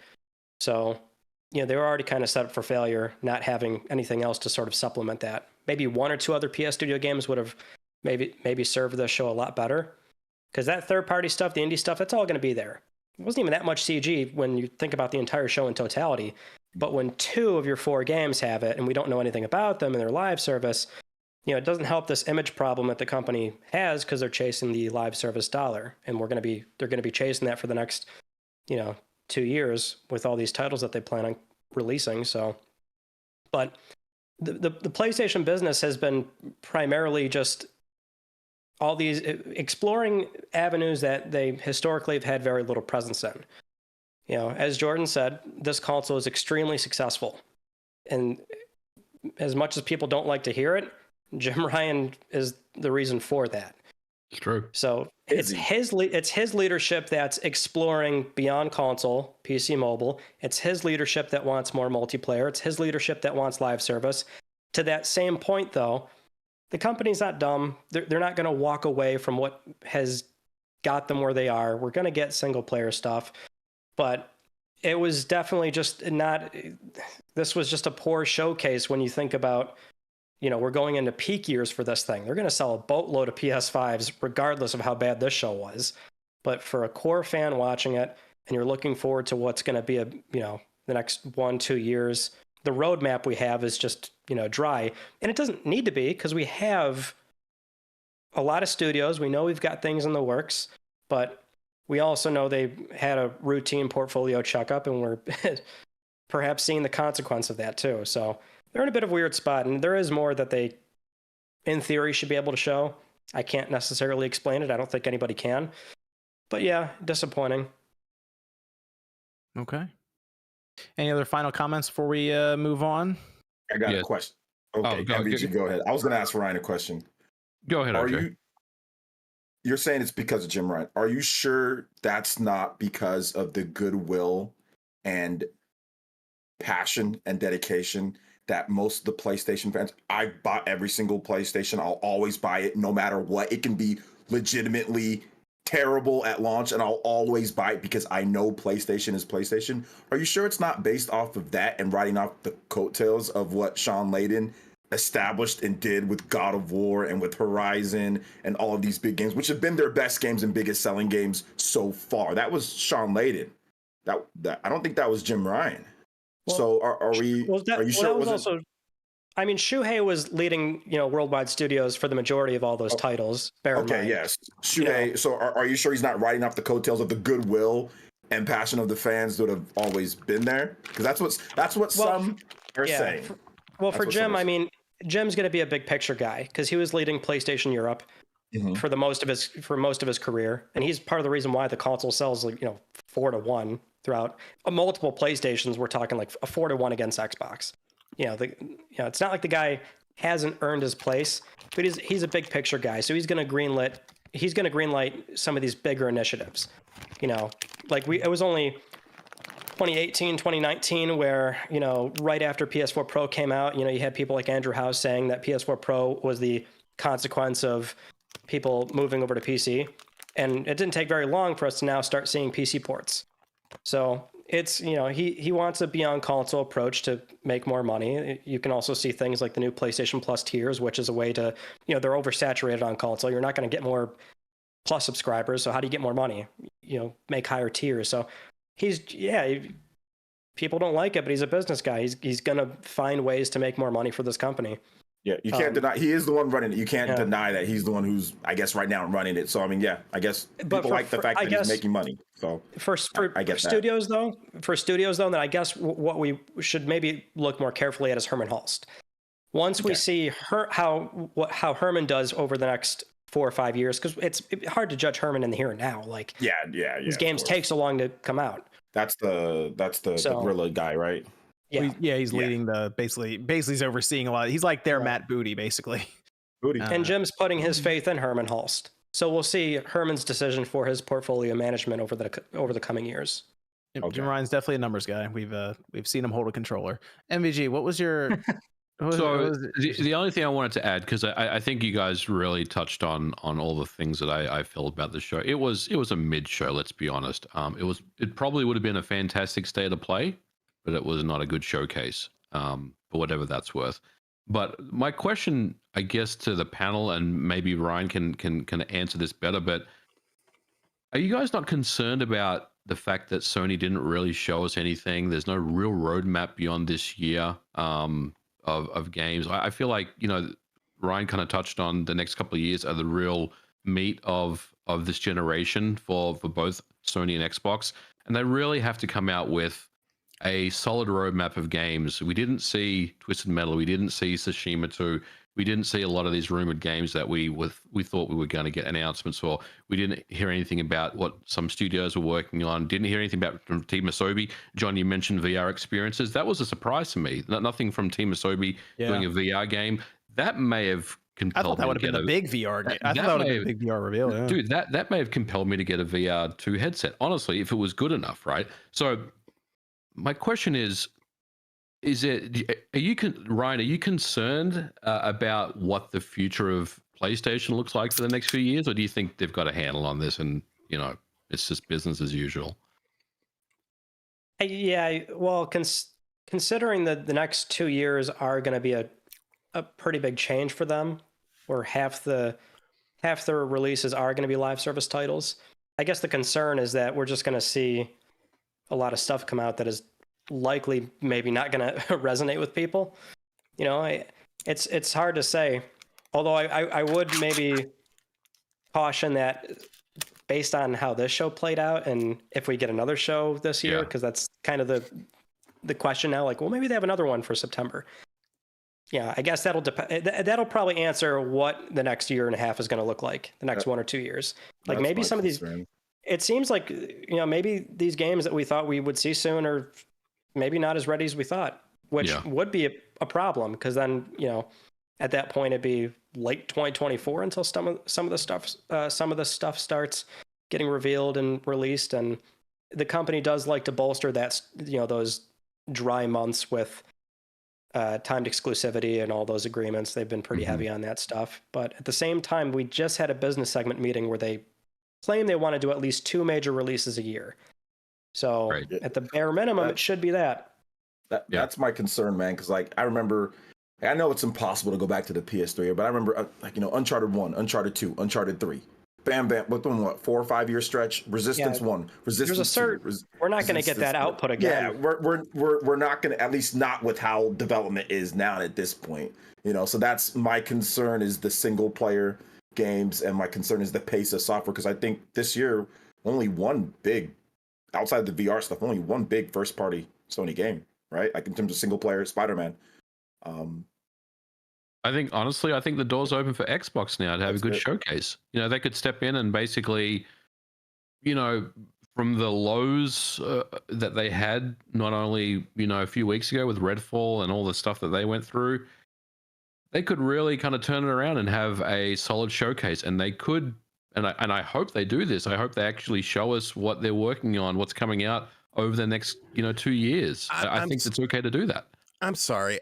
I don't understand how anyone can. I don't get that, because Xbox has always had decent showcases. They've always talked about games. Oh, look, here's Avowed. Oh, we're doing Fable. We're doing Perfect Dark. And then you never hear from these games ever again. Xbox could have the best presentation in the world, but most people, I feel like, are just going to be like, let's wait and see what happens with it, because you haven't seen the fruits of the labor quite yet with Xbox. Once you start getting those fruits, then okay, but to me, it's like a Microsoft show is a lot of fluff with no substance, because none of these games are probably coming out anytime soon. None of these games have release dates anyways. They're probably just concepts. Like, they've shown Everwild multiple times. That game does not have a concept yet. Like, have they shown it multiple times? Well, hold on. We're gonna get Forza. We're gonna get Starfield. The Persona 3 remake. That's gonna be crazy over there. Wow. That Persona 3 remake. Two games that were supposed to be out already. I don't disagree with weeb shit. Yeah, I said it. Come at me. Sean, I don't disagree with what you're saying. Like, they definitely have to rebuild, right? Like, all I'm saying is they have a small window to actually have a good showcase this time around. That's all. There you go. Persona 3 remake's gonna be lit. I don't care I don't care who you shit or not. That thing is going to be lit. I cannot wait for that. Let's Evan, we have some Discord questions to I got go a over, couple for the general Sony stuff. Yeah. Okay. Let's go through some of those real quick. Why do you think Sony showcased so many games best played on a Nintendo handheld and best suited for a Nintendo indie world? That depends on you. Yeah. Yeah, it depends on the indie. Sony's always had a lot of indie stuff that they show. So these big shows are always gonna, if these shows have 34 games and Nintendo will have a show and have 30 games, they're not all gonna be the AAA first party games. There's gonna be indie games mixed in there as well, and that's good. Indie games get that kind of viewership and notoriety. I think that's great. And the other one we have for the Sony thing. Do you think Konami will complete the remake trifecta this year and announce a remake of Symphony of the Night? No. I think it's a new Castlevania. I think it's new. I like to think that they don't mess with Symphony of the Night. Yeah, leave it alone. It's fine. They already did it. They already put that in the Requiem. They don't need They remade Symphony of the Night with modern. They've tried Fine. Symphony of the Night with modern graphics. Yeah. And I don't think they've never finally settled on something they wanted to release. I mean, if they want to bring it back like the MGS games, please, I would love that on modern consoles. But I feel like other than that, they're not going to touch Symphony of the Night. Unless they have Moon Studios working on it. Where'd that come from? What? You don't need to. No, you do a compilation with the DS games and Symphony of the Night. Okay. DS games are coming. A compilation of the DS games are coming. Because do you do Symphony of the Night by itself? No, they already did it. They have Requiem. They have Requiem that's only on PlayStation. Well, what about this, Sean? What if I know Rondo's already been spoken for, whatever. But what if they did Symphony of the Night and Rondo as a double pack? That'd be pretty cool. Yeah, no, that'd be pretty spicy meatball. Let me go over something super. As long as it's not the Carbon engine. Well, Cookie says Gollum is the best looking PS2 game of 2023. Cody says, do you think the Jim Ryan era will be defined as the live service era when looking back? It seems like live service is his focus and legacy for PlayStation.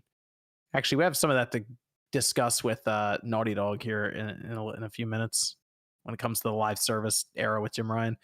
Truly Epic says arcade sticks or controllers for fighting games. People use arcade sticks. I generally just have I don't play many fighting games, so if the controller's there, I just use it. Yeah, just use the PlayStation controller. But I know, Evan, you're really big in arcade sticks. And well, for fighting games, I have the hybrid one with the directional keys instead of the stick.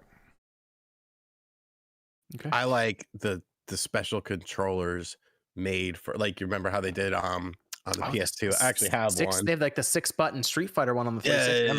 Yeah. I got the Akuma one still in box. I kept that. So I bought one for Pokken, specifically for Pokken, and it's really cool. I like it.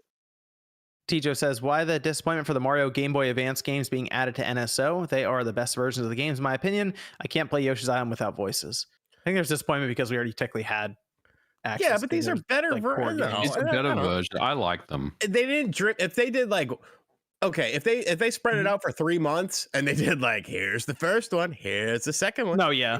Then fuck off. But they gave you 3 of the 4 at once. So come on, that's not bad. Zoop says the best thing to come from Square Enix's live service initiative since Realm Reborn, Turf Shooter, is now officially its own genre. There you go. Yum Yum says Sony's best reveal, not actual gameplay footage. We did see that a lot, didn't we? Yeah. Tijo says I get going after Switch emulation and I kind of get going after Dolphin on Steam, but otherwise, why? Nintendo's bad at reselling old games.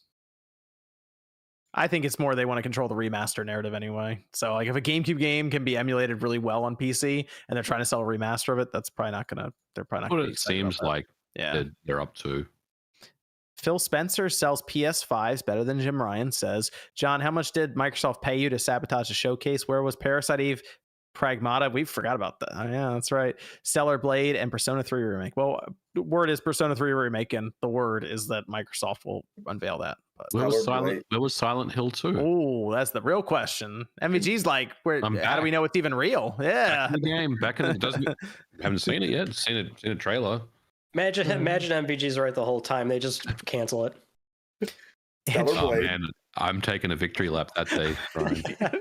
I can tell you guys where Stellar Blade is. It wasn't good. It wasn't good. Sony got the game. They took over. This isn't good. It wasn't good. Happened? Oh no. It wasn't. It didn't meet Sony's quality. It's not met Sony's quality standards yet. Especially after Forspoken. It's not met. That's not going to be a PlayStation Studio game. They're just going to. They've taken over the pub. It was going to be multi-platform. The game, if you go back and look at the old footage, the game was jank. Like if you look at games like Devil May Cry, you look at games like Bayonetta, you look at games that do action at that level, it was nowhere near that level. The graphics were, but the gameplay just wasn't there. Sony took over and everything. They looked and they're like, dude, this game's not good. Do you think they took over publishing and they're like, let's give them more time? Let's give them more time to make a better game. Yeah, let's give them more time to make a better game because I don't think if the game would have came out by this point, it would have it would have ran into some problems. So they're waiting, and it's going to be better when they actually make the game better and like polish it and be good. Andrew asked, Tears or Elden Ring better? I'm split personally. I got to finish Tears before I can give my final verdict on that Yeah, one. same. I have to finish Tears first. They're both amazing. Zbat says, glad to see Mystic Ryan, and congrats on 691,000, John. Thank you, Zbat. Noah says, Jim Ryan is PlayStation's Don Matrick. Well, to be fair, PlayStation is actually making money, so they're kind of opposites on that end. Although Don Matrick was just too early. Just too early. Lookout says, the last tier ruined me for the entire week and made the ending 10 times better. 100% make sure you get everything before the final fight in terms of the tiers. I will do that. Rascal says, MG, I saw your video on Zelda Tears of the Kingdom. Why don't Nintendo just patch the game where it boosts the memory clock speed to get a stable 30 FPS? There's no way to do that with the development kit because the hardware's locked down, of course, right? So you don't really have control to change things like that. So that's the underlying reason for it. Zbat says, in the wise words of RGT, F them cats. MJ. Sorry, Ryan. Bullshit. It says YouTube is censoring my comments. Says, debate, what is the best armor in Tears of the Kingdom and why is it still Phantom Ganon outfit? I just like the wild set. I've just been upgrading that as I go. I don't know. I'm fine with that one. Also, although I do like the set that makes it so you can maneuver better in the sky. Spoilers, John. Come on. People are going to come after you. Maybe a mean comment on a video. Tell them where it is or what it's called. Gotta have a meltdown on Twitter about it. No spoilers, but it's all good. Chad says, Josie's Ocarina of Time blasphemy will not be forgotten. Hey, that turned out to be a good video for her. Young people shouldn't be allowed to make tier lists. I'm sorry. If there's got to be an age limit, man. She should rank the Final Fantasy games without playing any of the Final Fantasy games. There's got to be an age limit. Just rank them based on covers and names. Ocarina of Time literally created one of the modern, targeting and camera work systems for 3D games. Sucks. Thank God we fixed it. Hey, there's nothing wrong with 3D Link to the Past. It's a good game. Vito says Switch Lite should have had its own separate games. Switch Lite should have. No. I mean, there are some games that can play technically, so that sounds terrible. Like a terrible idea. Cristobal said, with QLED accessory of PS5, do you think Sony will redesign it like they did the original Batman Boomerang PS3 controller that was really radical? I guess we can go into that now. We have the Project Q. Actually, what's really weird about this thing is there is no high definition render of the thing. It's people are just screen grabbing the stuff they showed on stream. So I assume a blog post will be following probably in the next month or two. Yeah, it's the remote play device that was rumored. So I guess the PS5 Pro is real as well. MEG is.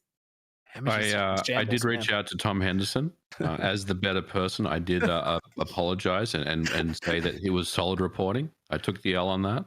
But okay, there you go. This Q-Lite, man, what's it all about? What's going on over here? It's the remote play device, right? So it's going to be, I assume it's Android based, although who knows? Maybe they just have a very basic OS setup, so it's going to be hard to like hack into or anything. But it looks like they took a tablet and they fused the tilt sense to it. It just looks stupid. It really does. I can't believe they did it though. It looks fill in the space. This was the jokes. It would look so much better if they just filled in the blank space. Yeah, that's my problem. I mean, how many years? I feel like forever we've seen fake mock-up renders online of jokes of like, okay, here's a screen and here's like controllers on the side. And then even when we got the Switch, it was like, okay, but what if we added like GameCube controllers and stuff like this was always like a joke for the most part, and now it's, at least for what it is right now, it could always change. It's real. It does look like a bad Photoshop job. It really does. But it's literally someone cut the controller sides off and just stuck it to a screen. You know what's weird? I'm looking at this thing. It looks older than the Vita.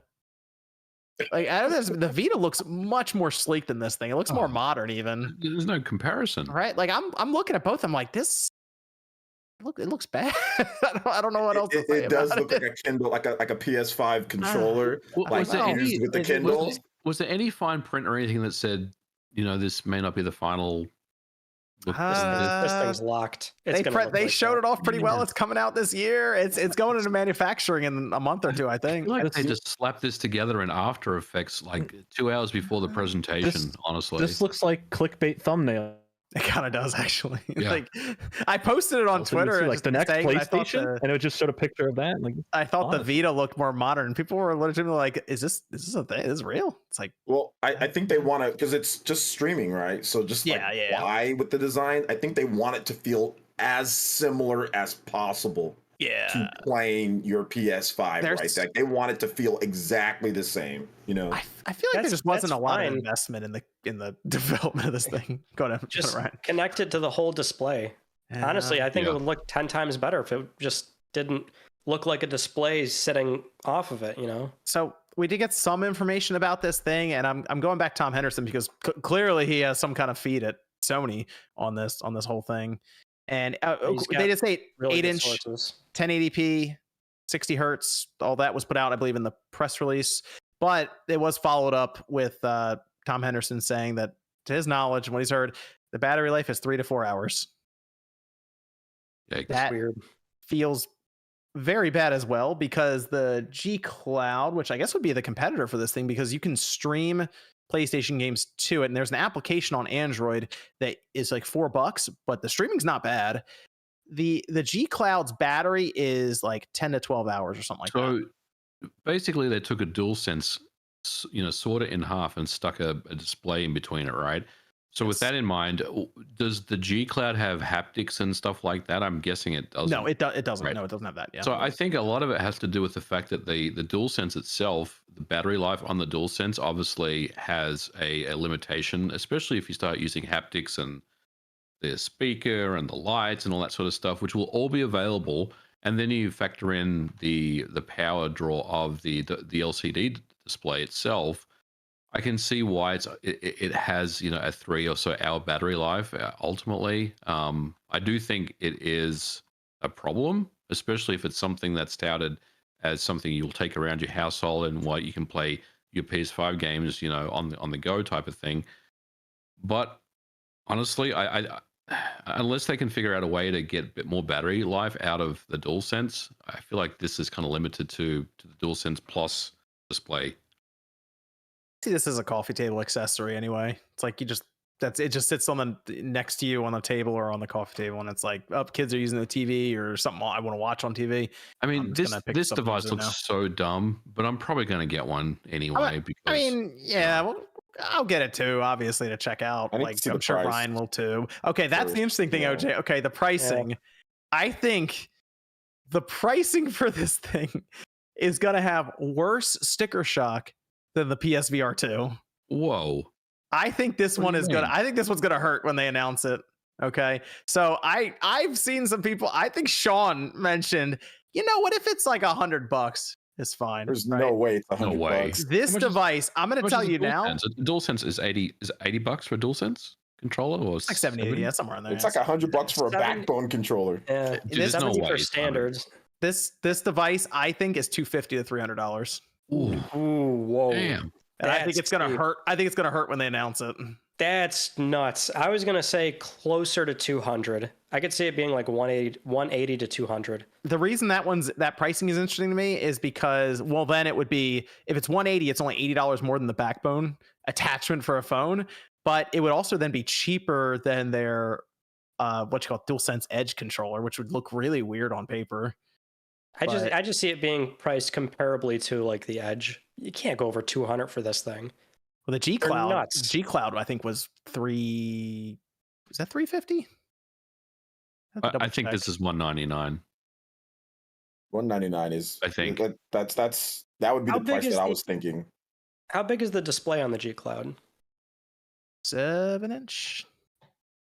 Because this is just IPS, right? It's not OLED or anything. No, yeah, it's like an LCD. Yeah. It's an LCD. LCD, okay. The only good thing going for it is the screen size, because remote play is highly dependent on how big the screen is. So the G Cloud UI elements look awful on the phone. The G Cloud launched at $350, and now it's $50 off to $300.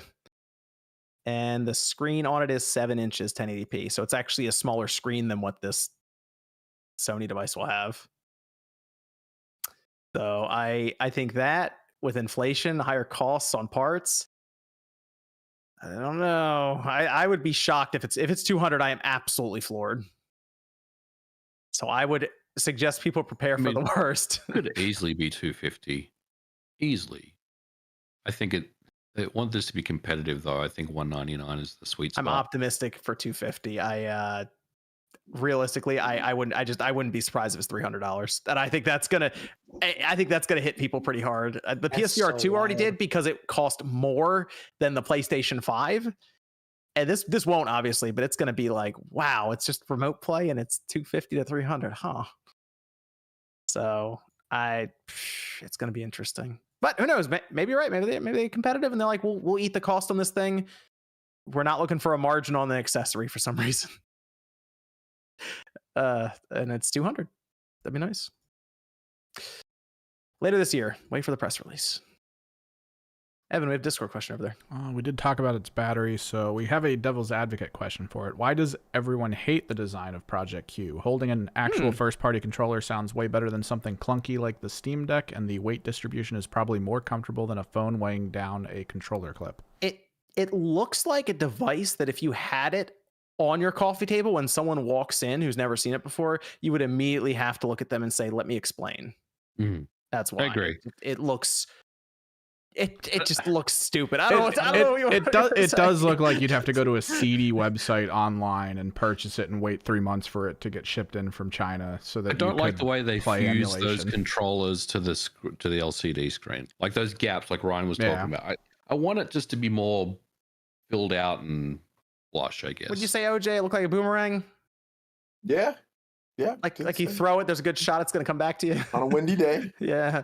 Throw it. I mean, it's just things just getting roasted on. Like, it does kind of remind me a bit of the long-handled PS3 controller. So it's a batarang if you want to be Batman at some point. It looks more functional than anything else, and I guess they're like, "Are we really going to dress this thing up? We're about to price it at $300. People are going to hate it. Let's just get it out there."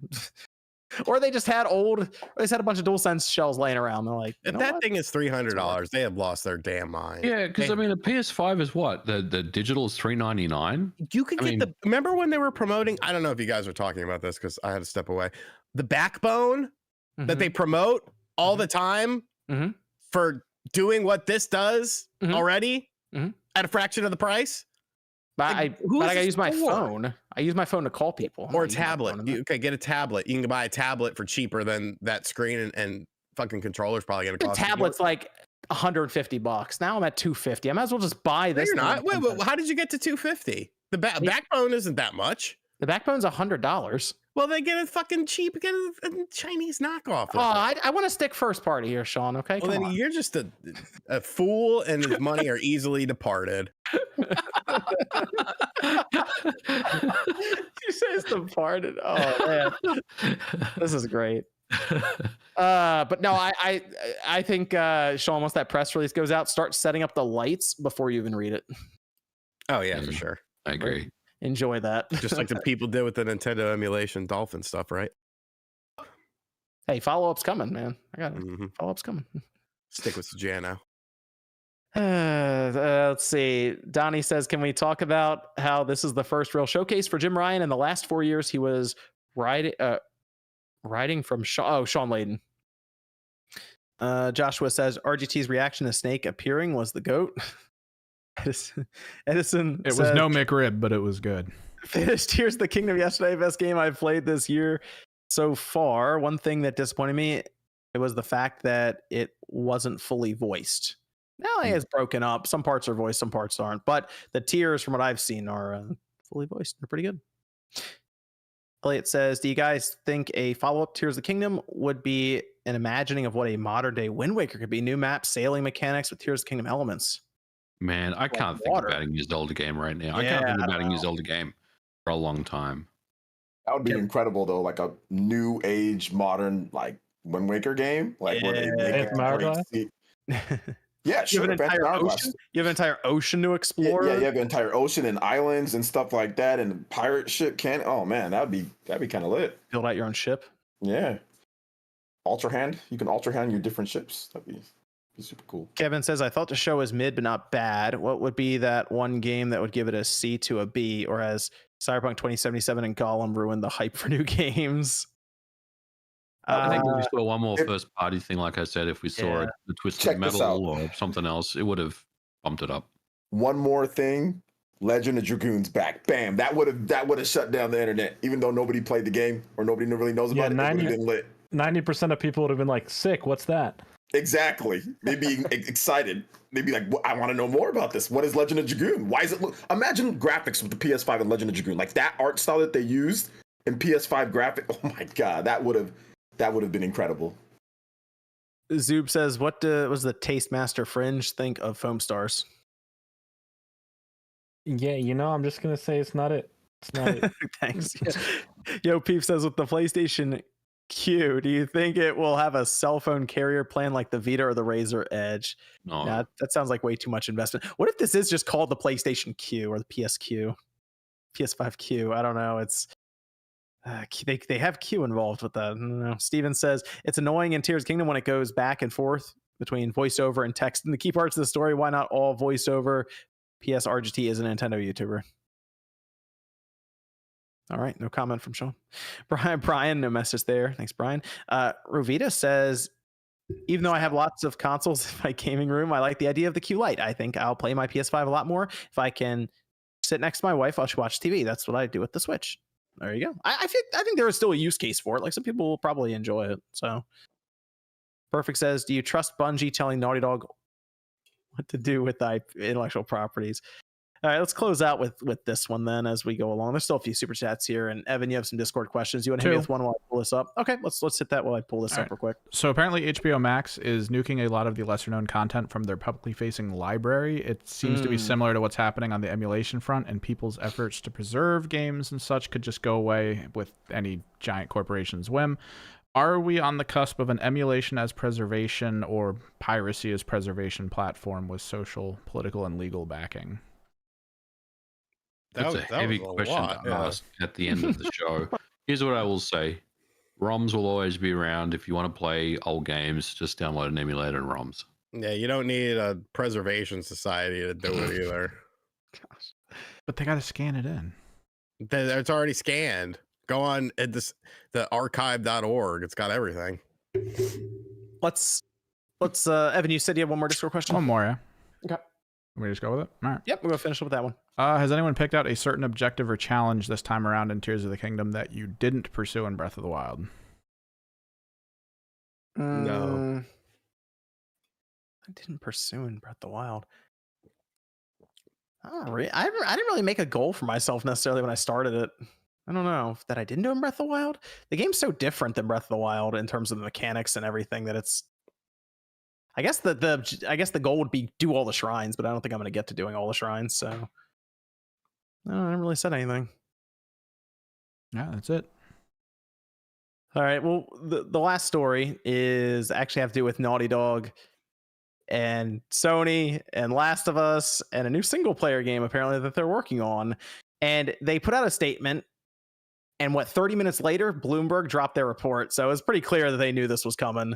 And I guess they wanted to get out in front of it, try to kind of explain a bit about what was happening, because there was Ryan, when we were doing the predictions, we brought up factions. We're like, they're probably going to show it. They did concept art last year. Neil Druckmann said, hey, we'll be talking more about it in 2023. Seemed like a good spot for it. But they said over on Twitter, we know many of you have been looking forward to hearing more about our Last of Us multiplayer game. We're incredibly proud of the job our studio has done thus far, but as development has continued, we've realized what is best for the game is to give it more time. Our team will continue to work on the project as well as our other games in development, including a brand new single-player experience. We look forward to sharing more soon. We're grateful to our fantastic community for your support. Thank you for your passion for our games. It continues to drive us. And like I said, 30 minutes or so after that was posted, Bloomberg had their entire report from Jason Schreier, who was the first one to tell us about Last of Us getting a remake, which we ended up getting Last of Us Part 1, saying the Last of Us multiplayer video game faces setbacks at Sony, with the biggest thing being that they reevaluated what factions turned into or was, I guess, years later, because Bungie apparently was the one who gave the feedback. And their concern, according to what was said here, was that they raised questions about the Last of Us multiplayer project's ability to keep players engaged for a long period of time, which led to reassessment, people being moved around, shuffled apparently to the single player project, and a smaller team being left on Factions 2. So now we have Bungie in there kind of telling Sony what they should and shouldn't pursue in terms of longevity for these live service games. Sony also made that kind of clear in one of their financial statements to investors, showing the kind of how they were integrating Bungie in, and a lot of it was that they would sort of advise them. So that is gotta be honest. The reason. 2007 me playing Halo 3 from Bungie would never have guessed that in 2023 they'd be there shutting Naughty Dog down. Well, not shutting them down, but kind of moving the pieces around for Sony. Interesting, because I will point out the one thing I noticed here is the report mentions nothing about the quality of the game from Naughty Dog or it being a bad game, just that maybe it didn't have the live service hooks that they would need for it to have longevity going forward.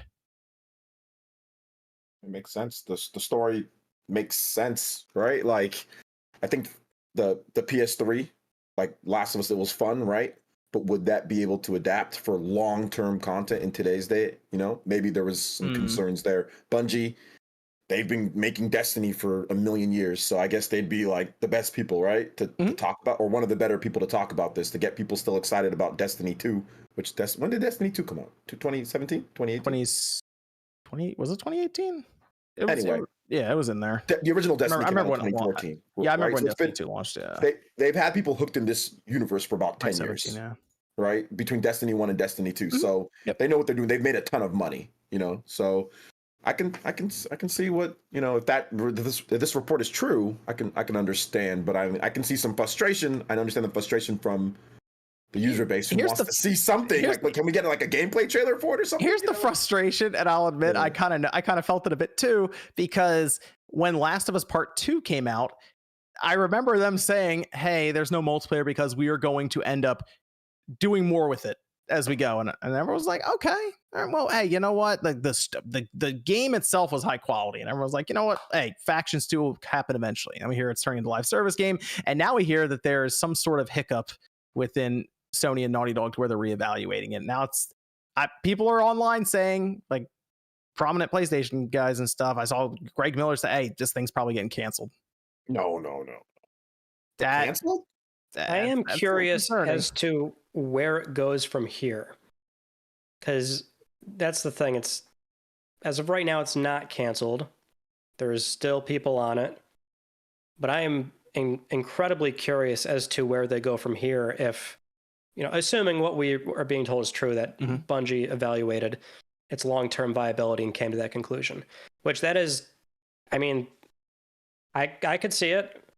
That is exactly what they purchased Bungie for. They didn't buy Bungie for IP. They didn't buy them for, you know, they specifically have a roadmap for Bungie to integrate with their studios and evaluate their live service games. That's exactly what they were here to do. So I assume whatever they came up with, that's the problem, is that they stepped in and said, you know, what's the content map for this game? How are you going to do seasonal updates? How are you going to do, how are you going to evolve this plot line, assuming that there is a plot line? I always assumed that when they said this thing was going to be broken off from part 2, that, and this was like the running speculation the whole time, is that it was going to be some sort of Division style game, right? Yep. And that just seems like that's maybe how they were going to approach it. So, or something like GTA Online, you know, you've got like cutscenes and things like that. You've got an evolving story and recurring characters. Like, maybe they just didn't have enough of that. I have no clue, but I just, where do we go from here if it's not canceled? Why not just make it a traditional multiplayer game like the first Factions? Make it a good PS5 and next generation experience. Charge like $40 for it, and have, you know, 15 maps and call it good. You're still going to get a lot of people invested in playing People the game. still play factions. Yeah. People still do play factions. Why does it have to be a live service game? I think that's the real question. They're chasing the bag, man. They're chasing they're chasing that big bag. They're chasing trends. They're not chasing a bag, because I feel like the bag is not coming for any of these live service games that they're announcing. They're chasing Fortnite. They're chasing these games that make this ungodly amount of live service money. Well, that's the thing. I would have expect, like, to MVG's point, why would they not just do a regular factions? Out of all the live service games they're planning on doing, I would have put a big bet on this one. It's a strong property. Yeah, for sure. Assuming, yeah, exactly, on paper, right? You're just coming off the success of the show. You know, we see that spike in sales for the franchise. It's like at its peak.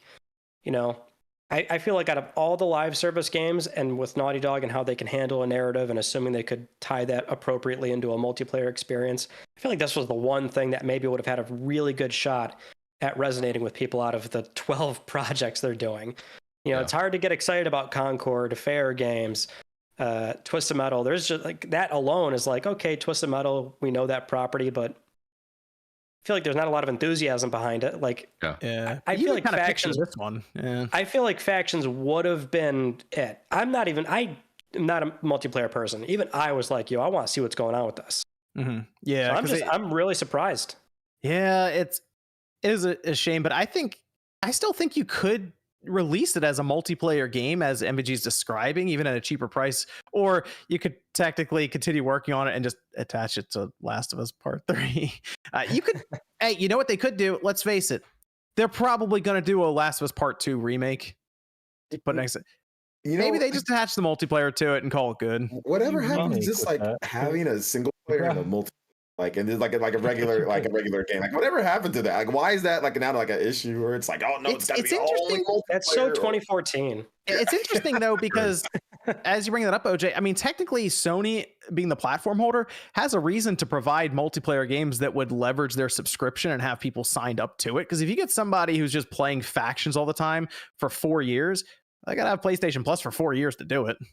Like, I don't know. I just think that it seems like it's like a all or nothing with these live services. Like, why can't we just have like a single player campaign and then the multiplayer? And I know maybe that doesn't draw the hook in for as long, but Uncharted 2 sold hella copies, right? And people played the multiplayer for a long time. Yeah, it wasn't monetized, so it wasn't monetized like you would want to today. But yeah, you can shift a few things. But I mean, people played Uncharted 3's multiplayer. You know, people played Uncharted 4's multiplayer for a long time. Played Last of Us multiplayer. Yeah, it seemed like it was, and those games sold 10 million copies plus for every single. Like, I don't understand the. It has to be live service. Like, I get you're chasing the bag, but like, I don't think everything needs to do that. Like, we don't need 5 live service games. Like, one of them can be a regular game with a normal multiplayer attached to it. Like that doesn't, especially with this, man. Like, I don't know, it just seems like the fact that we haven't seen anything from it you know, is rough for people who were looking forward to the game. That's all, because I've been hearing about factions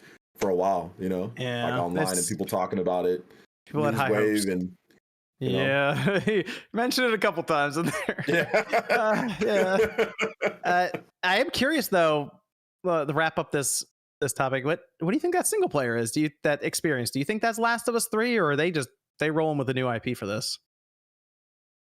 I think people are interpreting it as a new IP, but I do find it funny that they stuck it into that statement to get ahead of it and kind of put some water on the fire there. Yeah. Like, hey, well, here's an update on this thing that, you know, it's maybe not what you want to hear. However, let's get our attention on this new single player game. Yeah, what it is. I think it's one of two things. I don't think it's Last of Us 3 just yet, because I feel it'd be too. I don't know. I feel like that's just too fast tracking for them, and I feel like they're trying to maybe jump on that early because of the show and around some hype. So I hope it's not that they're just trying to get to that one faster. I think it's either one, a new IP to start something fresh and new, or it's some form of Uncharted. Whether that be an Uncharted 5 or an Uncharted 1 remake. Oh, okay. I still have hopes that if they're going to remake another past game and they want to get people back into a series or tie in with like whenever we get the Uncharted 2 movie, a new Uncharted, that they might, because the spoiler alert for the movie, the next movie is most likely going to be about the first game. So it'd be a good time to re-release the first game remade. So that's what I kind of feel could be a good option there for them. Remake. Plus, that game would definitely benefit from a full-on remake. Yeah, Look, if Last of Us 1 could get a remake, Uncharted 1 could get a remake. Okay. Uncharted 1. If you go back and play the game, you're like, oh wow, there's some interesting choices in that game. Yeah. That would be bad for idea. 2007 though. It was great for them, but yeah. Oh, it was incredible at that time. Yeah. PS3. But even the advancement from Uncharted 1 to Uncharted 2 was pretty crazy in terms of the gameplay. Yeah, it went from people like this. We can put more money behind it now. Yeah. In an alternate timeline, it would have been an Uncharted remake instead of The Last of Us. That was absolutely. That was apparently what it was going to be, because this was when PlayStation Visual Arts started working on it themselves, and then when Herman became the head of PS Studios, he apparently looked at that and said, "Why does this cost so much money? Why don't we do something else?" And then it was The Last of Us, which was a bit newer, so they wouldn't have to change as much. That's apparently the roadmap of what happened. So in theory, we almost got of the century right there. A good call. If that's the case. But then apparently Ben Studio was on an Uncharted game for like a year or so, something like that, in between shipping Days Gone and then now doing their own new IP. So there's certainly interest with the property, although I would be inclined to say if it's coming back, I don't think Naughty Dog's touching it. I'm curious if they end up doing something new. I think it'd be interesting to see what's up next for them. A new fresh Uncharted, like with a different person that's, I think that'd be cool too. Just like the end of 4, spoiler. Yeah, the end of 4. I don't want to spoil it. I know it's kind of old now though. Well, I will say it's probably gonna be years, but someday. Maybe the person's grown up a little bit. Maybe it'd be kind of cool to go from there. You said we're good on Discord questions, Evan. We have some super chats here to go through before we wrap up. Let's see. Rovita said, for the right price, I'll definitely buy the Q Lite. Fee says, Devolver Gunbrella is Ryan John's good twin. Soup says, PlayStation Store lists Mirage as PS5 only. It's Mirage, Assassin's Creed Mirage is on the PS4 as well.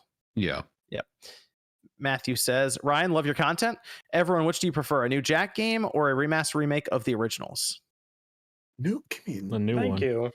Yeah, I would say no. Do not give me a new game. No, I wouldn't trust. It's been too long. Yeah, okay. Their interpretation of it's probably not what I would want. M-rated Jack game. Give me a remake. No, I want a new one. I mean, if they can keep Ratchet and Clank going, I think we can keep Jack and Daxter going a little bit. One more. Ratchet kept going the whole time. It's been too long from Jack. Is my problem. So who do you put on it? Insomniac. Bam. Stretch them. They're already making everything anyway. Give it to Insomniac. Yeah. It's cool. Insomniac's got it. They got it. Yeah, apparently they can get games done in a very timely fashion. They can. What's Polyphony doing? They can do it, right? Polyphony Digital. They're fine. He can do it. It's cool. They're gonna turn it so Jack X2 is what you're saying. Yeah, Jack X2. Yeah. Camilla says, do you think that games like Assassin's Creed or COD have convinced people that you need to build a new game from scratch with every installment instead of on top of what they've already done? Build a new game from scratch every installment. Have anyone played those games? Because they're just, I feel like very rare. They're just built on the base of the last one, with a few exceptions here and there. They keep building on top of them. Yeah, COD and then Assassin's Creed. Like you picked the two examples that are like some people can't tell the games apart. Yeah. Xbox Lost PlayStation 1 says temp replace Nate with AI Nate. AI guy gets Xbox. Where's Nate's soundboard? Seriously, just shut up. Thank you. Sean says Fringe, good Pokemon anime Gen 4 video. Thumbs up. Thank you. Appreciate it. No, fuck all of you. All right. Well, Reese says, this is for the whole cast. Do you have any investments in video game stocks? And if so, which ones? And if not, why not? Since you know so much about the industry, P.S. Thank you to all 6 of you. Watch you all a bunch and love the content. Do not disclose any of that information. Let me just tell you guys that right now. Do not say anything. Let's move on to the next question. There's 7 of us. You probably weren't here when you did that. I've been here. You see my friggin' thing. You were an you're hour an late. investor, aren't you, Sean? Oh yeah, Sean, you're trying to show up at the investors meeting. Yeah, you're an investor over there. I think I might have sold all that. I don't know. No, I am not an investor in Microsoft, Sony, or Nintendo. Although I wish I had been an investor in Microsoft because they did pretty well over the last couple months. Definitely not with little cat icon there. Sean, are you doing the after show? Or are you still working on a thumbnail or something? No, fuck you, first and foremost. I've been working on this goddamn video all goddamn day. What is this video you doing? I was going to say, what is happening over there? It's the mini PC video. I had to get Oh, footage and this, that, and the other, and some of the footage got corrupted, and I was like, what the fuck? And then I had to download another game because this one game wouldn't work right, and it was just a lot. I feel But it's so bad almost for you, done. Sean. You worked on a whole day taking to make a video. Oh my Yes, god, that's a long time for me. Whew, you must be really. He doesn't feeling have a you lot deserve left. break. I don't. Yeah, I'll do it. Well, Plug says, get that stick out of your butt, RGT, you Nintendo YouTuber buffoon. Fuck up, butt plug. Ruffle says, I'm getting tired of FPS games. Western devs love guns. Then don't buy them. Dubs says, man, I need a sequel to Lord of the Rings Gollum, Game of the Year, Tears of the Kingdom Who. Daedalus making another Lord of the Rings game, just so you're aware. You'll get that. Casual Noob says, explanation of Metal Gear name Delta means change in Greek. Nintendon says, Jade Raymond wanted to have the game actually be announced for once before it's canceled this time. Yeah. Oz says, they're getting paid either way. So she got the money from Google and then went off, made the studio, and then sold the studio to Sony. So quite the maneuvering there. Oz Gamer says, love to see Mystic here. Thank you. Wave says, do you think Final Fantasy VII Rebirth really is coming this winter? It's next year. I think it's definitely next year, but it could be like next February or next March. It's going to be early. It's probably be early next year, but they'll probably delay it, to be honest. They'll probably get I think so delayed. too. Yeah. Tijo says, my only problem with Yoshi's Island GBA is Nintendo still won't let us change which buttons the GBA's A and B button are assigned to on Nintendo Switch Online. Map it. You could remap it in the system. Yeah, you're right. Remap and then title it with whatever you want it to be, like for GBA or whatever. Yoshi. Nassim says, any thoughts on the graphs Sony showed where Nintendo brand power stayed flat since 2018? By the way, love the podcast. Keep it up. I made a video on that. It's complete bullshit. Yeah, it's just them. It's complete bullshit. There's nothing really much else. Those motherfuckers. I'm just lying. I don't know. They probably found some data that was accurate to where it's not officially lying, but Just trying to show it and puff up for investors. Yeah, I don't even know what the formula was they used. It's just brand awareness. That's or the whatever. problem. That there's no actual formula. It's a survey or something. They'd used the same one last year. It's probably from like 2,000 recipients or something, and I don't know. So send it to everyone who had PlayStation accounts, basically. CJ says, I don't understand the reluctance for live service from Sony when we all agreed that Sony isn't a bad situation relying on COD for so long. Oh, because they need to have a live service game to match what they had with COD. I don't think I don't have a reluctance to it. I was kind of just expecting maybe, like I said, a little more creativity. Maybe factions would have been it. I don't know. Or if they came out with SOCOM and SOCOM was some type of dope live service game, like we need actual results. You know, like it's one thing to say, oh, live service, it's going to be great. But like, where are all the great, oh my gosh, we're all playing a bunch of live. None of us do that. I mean, maybe some of you guys do, but what are we playing? We're all just playing, like you guys play what, COD? Sometimes? I try to get people to play Division 2. No one's played Division 2 with me. Division. I'm not buying it. No, No one's played Division 2 with me. No one. It's the game's $5. I can ask my friend if you can join his freaking clan that's been there since day one and hasn't quit yet. Buy it for me then, Richie Rich. Oh, $25. It's on PlayStation Plus. You have PlayStation Plus Premium. It's right there. I'm using Xbox. Just say you're not going to touch your PlayStation. Just say it. Say it out loud. I'll touch it when fucking Spider-Man comes out. You know, the Division is on it. We can play it right now. Yeah, but nah. That controller's gonna die in like 5 minutes, anyways. Oh my gosh, that shit before they make. That's true. I mean, once your DualSense dies, you got to just charge it. Like you can't just replace the batteries like on Xbox. Exactly. Don't you? I just have 3 dual senses over there on the charging. Oh, Richie Rich. I have 3 dual senses. I ain't got the money for that, man. I can barely afford one. Sean, you're playing around with a mini PC right now. I'm using an affiliate link so I can make some money back. Yeah, look at that. See, he knows. That's one dies, you pick up the next one. Yep, exactly. That's how we. I'll buy one for Christmas for myself. There you go. There's a bunch of. I have the red one. We have the. I have another. Purple. I have another one. It's my wife's. You get that, and then you get the. You get the charging stand. You're good to go. I grab her. It's unplugged. If I grab her, she looks at me like, "Don't touch that." I'm like, "What the?" Let's go around here to finish up. Ryan, thanks for joining us tonight. Where can everyone find you? Over on YouTube and also on Twitter at Mystic Ryan. Yep, check them out. A lot of cool PlayStation stuff going on over there. Any big plans for this week? I don't know if it'll be done on time, but basically something similar to the Haze and Layer video. So a different game. Okay. Yeah, another early life cycle PlayStation 3 game. I got halfway through the Haze. I gotta finish the Haze video. I finished the Layer video recently. I gotta watch the Haze one. So you should run some like polls and stuff too. You should just get suggestions from people. I feel like that PS3 library, especially the first like couple of years, it has some crazy stuff in there to pick up. Exclusive for the Spawncast viewers. Oh, that'll be a good one. That's a good one.